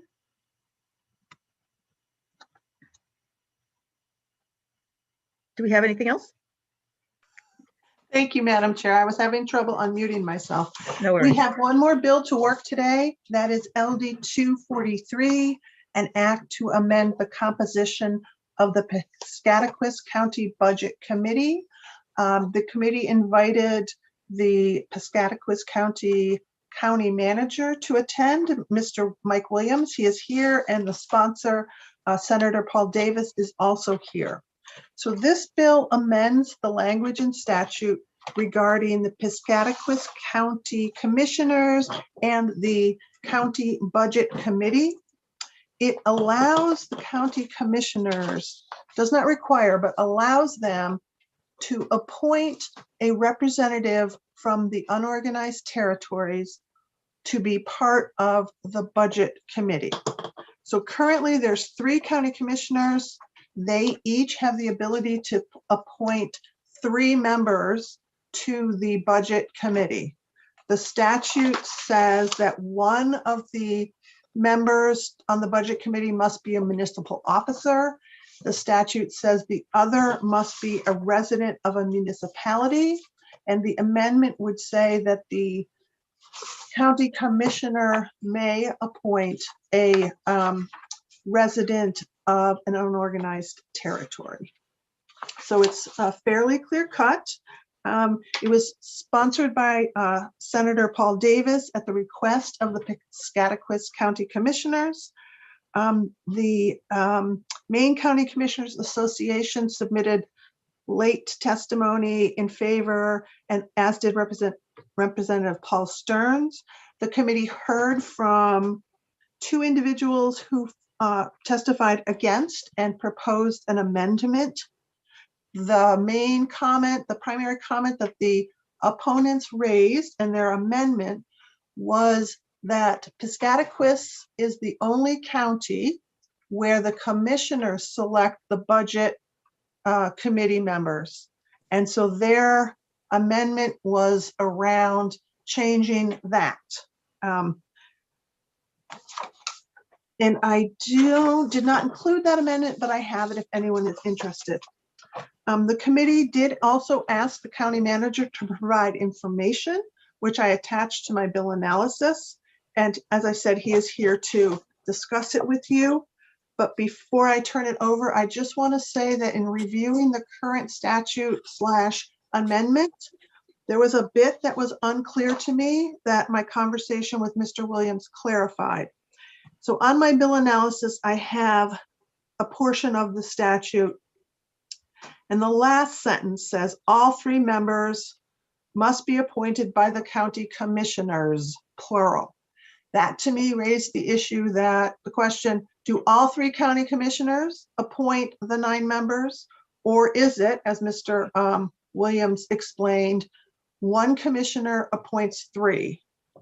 So I would suggest if you vote this bill ought to pass, that it ought to pass as amended to clarify that language. And I don't know if you want me to screen share it now or at some point, so you can see what I'm talking about.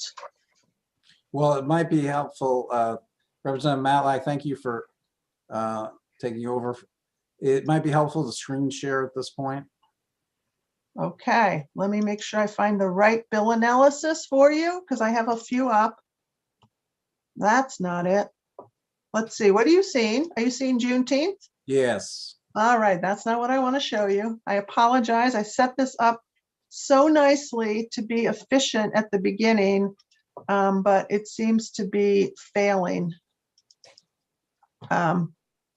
Well, how about I will defer, and perhaps you have questions for Mr. Williams, and I will find it and screen share it with you, or Senator Davis, you may have questions for him. Screen share it with you as soon as I can relocate it.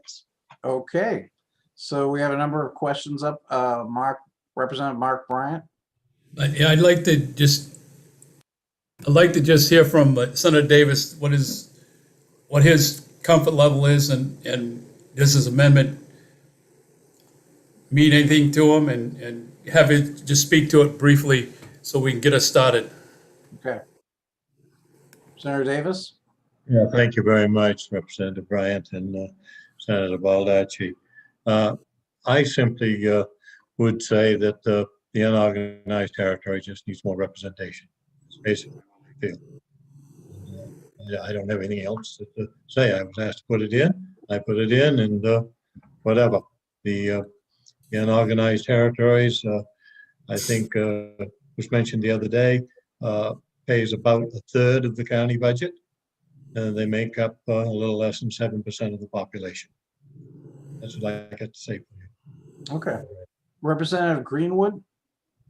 Thank you, Mr. Chair. I was just wondering if County Manager Williams could just briefly go over again what the problem was that prompted this, and have they had any other issues like this in the last, say, 20, 25 years? You are muted, sir. Could you unmute yourself? Mr. Williams?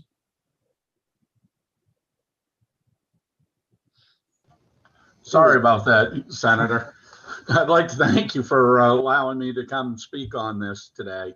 From talking to my predecessor, who was a county commissioner here in the county for about 8 to 12 years prior to being the manager for 5 years. So there's been no problem in the past. What brought this issue up in the first place was a couple of years ago when I first came on to the position, was actually the same time Atkinson deorganized. And what it did was it limited the number of people in the second district, as far as we had a hard time filling the budget committee. And we were going to use somebody from Atkinson, but like I said, we couldn't allow that because we had one representative, as the current statute states now, from the UT.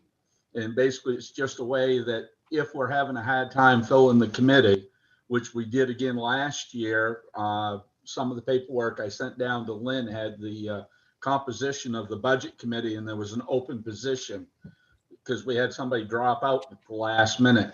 And it would just allow another place for the commissioners to try to find somebody for representation. And then the other thing with it also is to relate to what Senator Davis said on representation. One thing that's not being discussed here is the UT budget is voted on by the budget committee, and the UT, the people from the municipalities have no dime in what the UT pays. So you get one person from the UT voting on the UT budget, and everybody else is from the municipalities. Commissioner Williams, what is the total number of people on the budget committee? 9, 3 from each district, Senator. 3 from each district. So this would increase it to 12? No, no, no. It just, what it does is the current statute, and I'll read it to you. It says that it must be one municipal official from each district, one person from the general public, and then one whoever from the district. But of the general public, one can be a UT individual person. But that's the only one it allows. Oh, okay. So out of 9 people, they're only allowed 1 representative. And this Current is language is. Okay. Okay. And Representative Toole?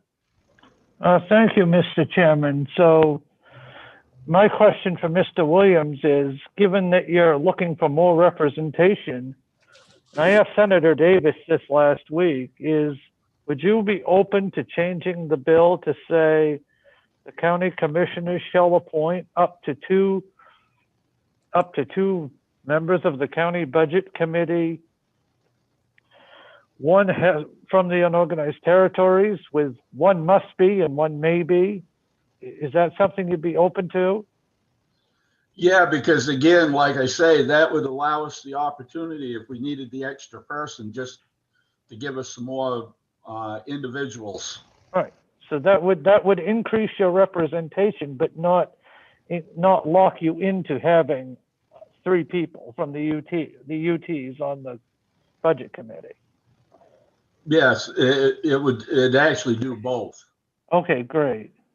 I think if you're okay with that, I would be supportive of doing that. Could you, Representative Toole, do you want to just repeat what you're proposing? Yeah, I'll give it a stab. I'm proposing that the county commissioners shall appoint up to 2 members of the county budget committee from the unorganized territory, with one must be from the unorganized territory and one may be. So there would be 2 members. They would have the flexibility to add an additional one.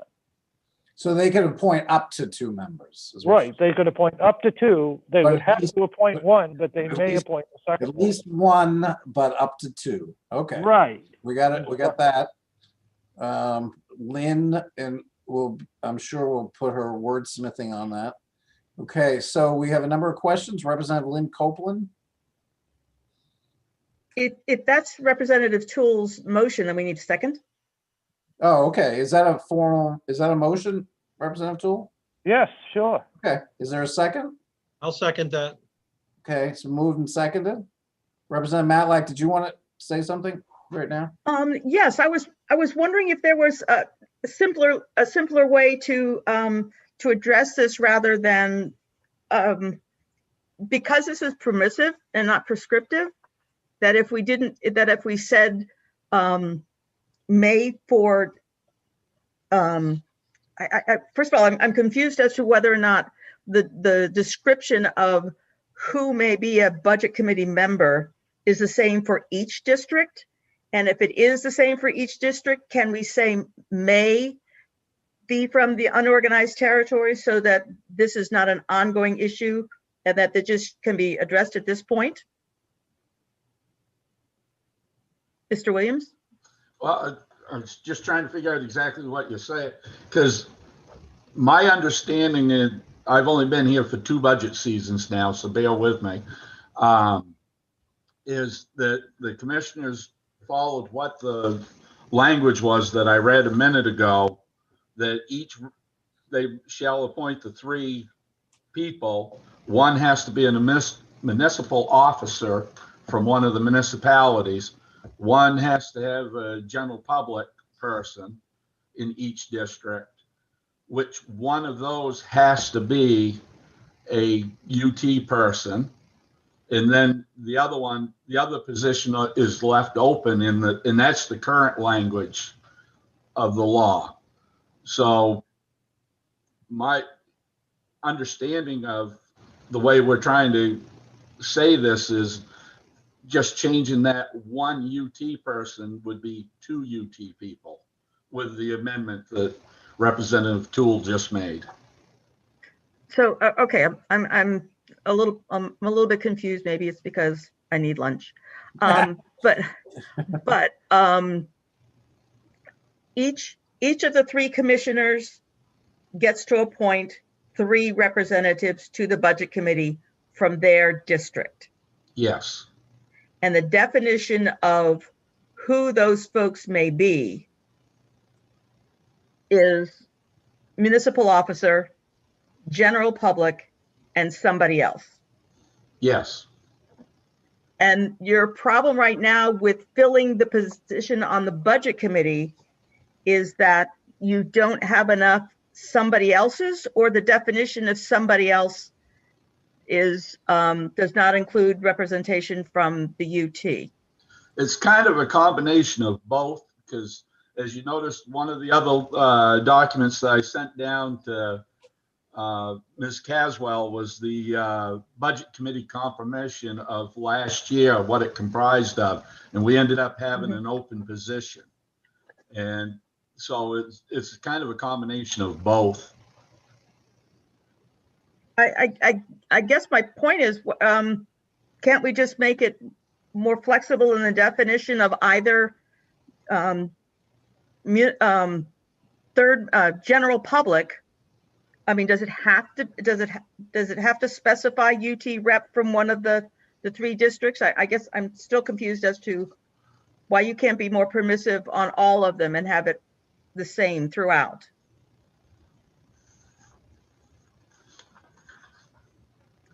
Maybe I'm. Representative Greenwood, do you want to? Yeah. You want to address that? Yeah, I think one of the things, because I was a county commissioner for 8 years, and I know, each county has a slightly different rules, but in looking at their rules, the proposed bill would eliminate shall and say may. So that could potentially make it so that nobody from the UT would be chosen. And I think Representative Toole's amendment would say, no, 1 must be from the UT, but up to 2 may be from the UT. Okay. So, yeah. So it would basically guarantee that one of the appointments has to be from the UT. Which is what currently is in statute. But it gives them the flexibility to appoint 1 more member from the UT. Commissioner Williams, does that help address your issues, or are you okay with that scenario, or would you like to see different language?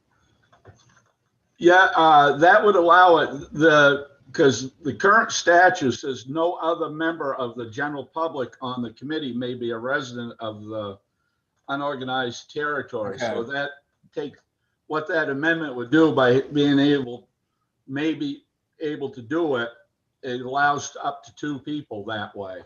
Okay. And right now we're limited by statute for only 1 can be. Okay. Representative Copeland, I think you have your hand up. I do. Thank you, Mr. Chair. All this appointing, I'm listening to this. What about the people in the community?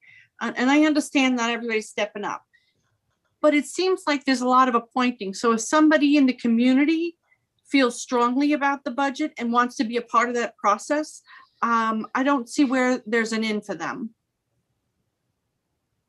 I mean, I see who's on there now, and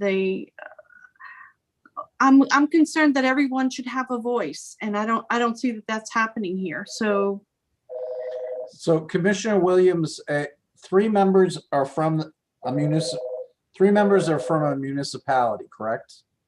Yes. Of the 9, and then 3 are members of the general public. Yes. And then the other 3 are the commissioners? No, Who are the it's other 3? 3 more citizens from the 1 from each district. Oh, okay. So that's it just doesn't have a title that it has to be this or that type of person. It can be whoever from the general public or whatever. Okay. So that helps clarify. So Representative Toole, did you have a question? Thank you, Mr. Chairman. So to help add more clarity, so there are 9 members on the board, and all this bill is saying, all this amendment would do is allow for up to 2 across the whole county be from the unorganized territory. One would be and one additional one may be. As to Representative Copeland's comment, I had a bill last session on my own county's budget committee, and I think we need to listen to what the counties are proposing and not going too far afield from that, because really and truly it's the counties on the ground that should have the say on how their budget committees are composed. I mean, if Representative Copeland's concern is a big concern, I would suggest we repeal all the county budget committee. Okay, we're not gonna get into that. So, okay, I appreciate your comments, but Thank let's, we can spend all day talking about reforming county government, I guess. Exactly. We're not going to. So, Representative Dorr. Representative Dorr, you're on mute. Yes, thank you, Senator.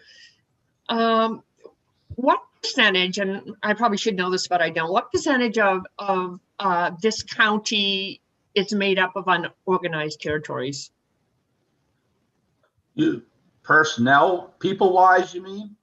Why don't you give us, I mean, towns or well, I think Commissioner unorganized territories. I just wanted what percentage in this county are unorganized. I think Commissioner Williams said 7% population and but that they pay a third of the taxable receipts, correct? Revenue? Yes. Is that a correct, those correct percentages? Yeah. And that's not counting the UT budget though. The UT budget's approximately another $1.5 million. Okay. Okay, thank you. 7% of the population and a third of the taxable income for the county. All right, thanks.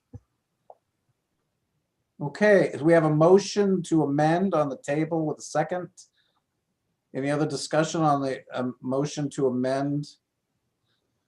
Our analyst, Lynn Caswell. Thank you, Mr. Chair. I just, before you voted, wanted to ask if that motion included my suggested clarifying language, which I actually never showed to you. And again, it is not substantive, it's just clarifying. Mm-hmm. Shall I show it? Yes, so please. All right. Do. I got it ready, I think. So if you have on your screen, you'll see I've highlighted in yellow.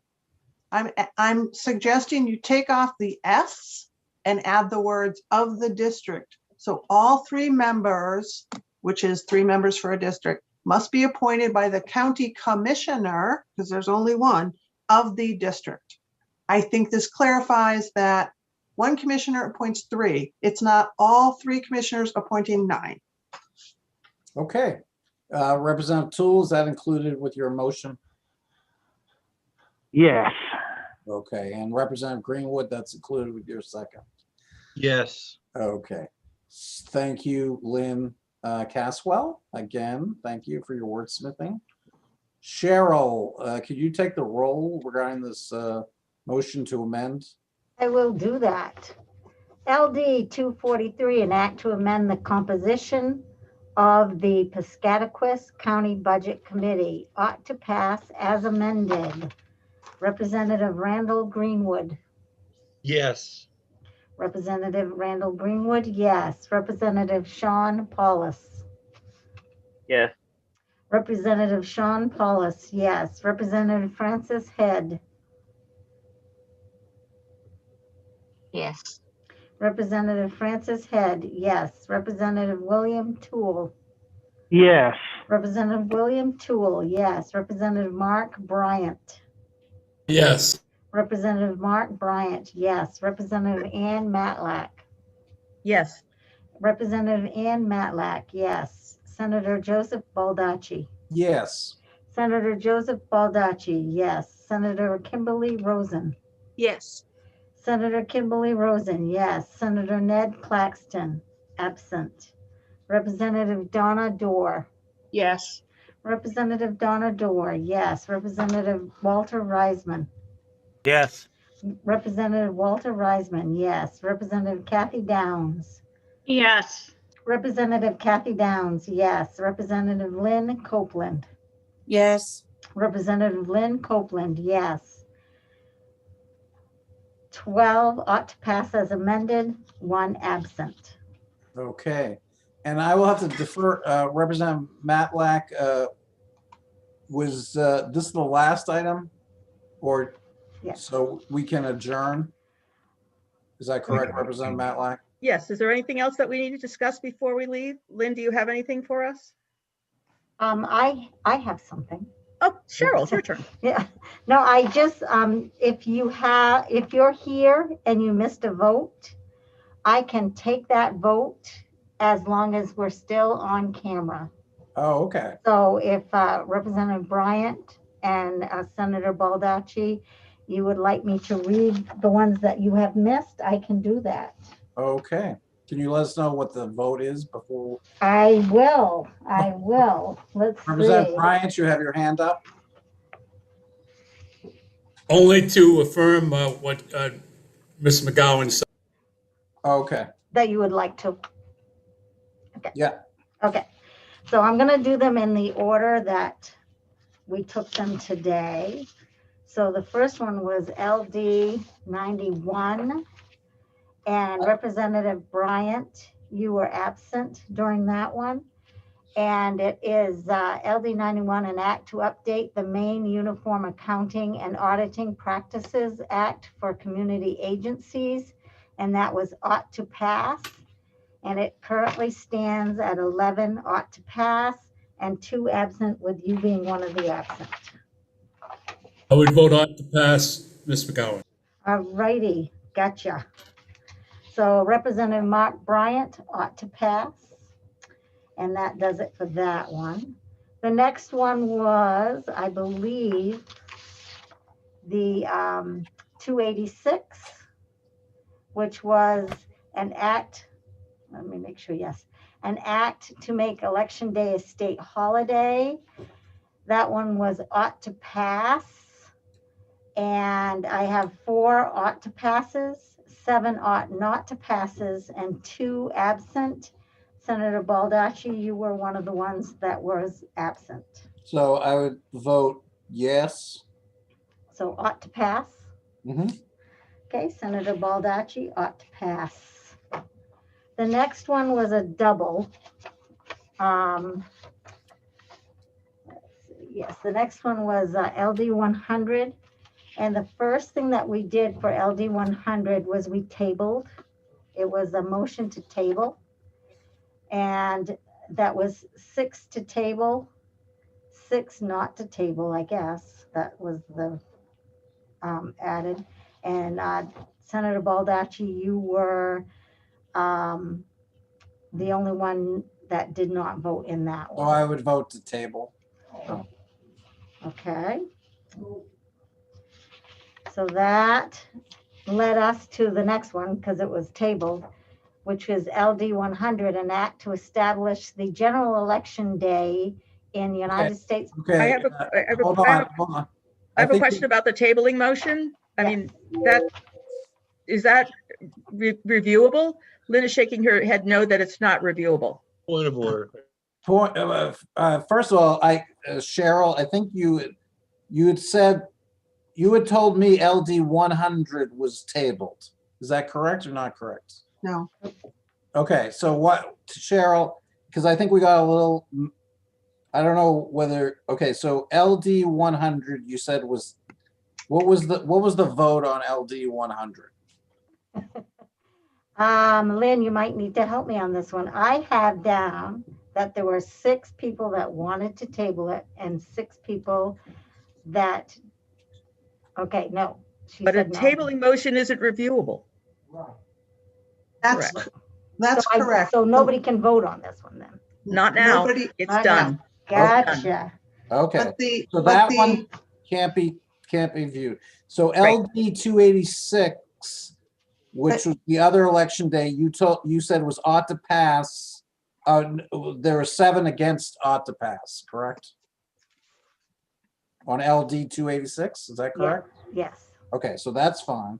So what about LD 183?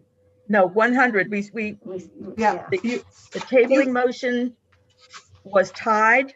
Therefore, we had a motion ought not to pass. And that motion passed 11-4, 1 against, and 1 absence, and that would have been you, Senator Baldacci. So it would be, the motion on the table was ought not to pass. Okay, then I will vote ought not to pass. Okay, Thank you, Representative Matlack. Okay. Okay. All right, so now I apologize. That's all right. Well, now we're on LD 183, an act to establish 16th as a paid state holiday. June, And right. Yeah. June 16th, Juneteenth. Juneteenth. Yes. And the motion was ought to pass as amended.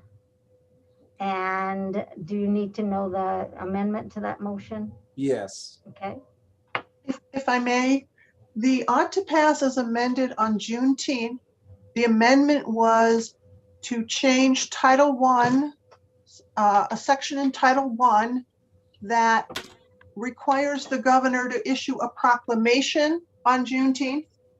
The motion was to amend and to require the governor to issue the proclamation recognizing Juneteenth on the actual day, June 19th, and not, as the statute says, on the 3rd Saturday of June. So the motion to amend would not create a state holiday for Juneteenth, would just change when the governor has to issue a proclamation. And the motion to amend, 1, 2, 3, 4, was 5 in favor and 7 voted ought to pass the original bill. Right. And so, and you were the only one still to Okay, vote so on I that. would vote to ought to pass the original bill. Okay. Thank you for your patience. I thank you as well.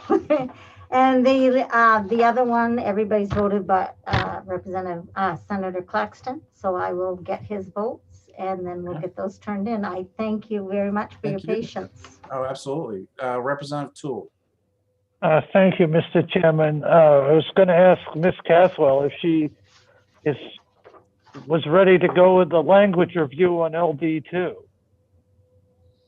I have not. I thank you for that question, Representative Toole. The majority report has been reviewed internally. When I say internally, I mean by OPLA staff. The minority report isn't back, so I am not ready to present both of those to the committee. I will let you know a heads up. There were some substantive questions asked in the internal legal review. So when I bring it back for language review, I'll have some kind of specific questions of, did you want it to work this way or that way for both majority and minority? So it might take a while to work through that. Okay, I just wanted to be sure you got my email. So thank you. And while you mentioned it, actually, Representative Toole, on your other bill about the co-equal branches of government, I actually did a little of my own. There is a part of the statute that I'm gonna send to your email of what there is now, and then you can get back to me with your comments.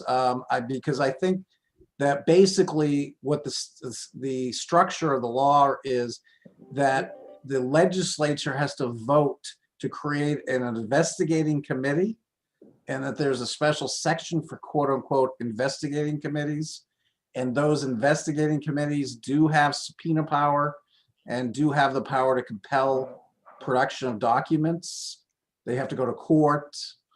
I guess the governor's council, obviously from the last session we had, indicated that that might be challengeable in court, but that's not our issue right this second. So I'm going to email you the current statute and see whether or not if that satisfies some of your questions or not. Okay, I just want to make sure I followed up with you on that because Yes, I know we thank discussed you. it and I don't want to delay it. Thank you, sir. Is there any other questions or comments by any member of the committee? Okay, I think it's time for lunch. Is there a motion to adjourn? So moved. Okay.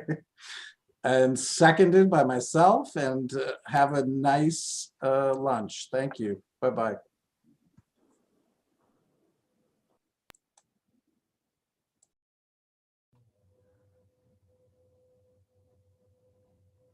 Cheryl, Yes, that ends today, right?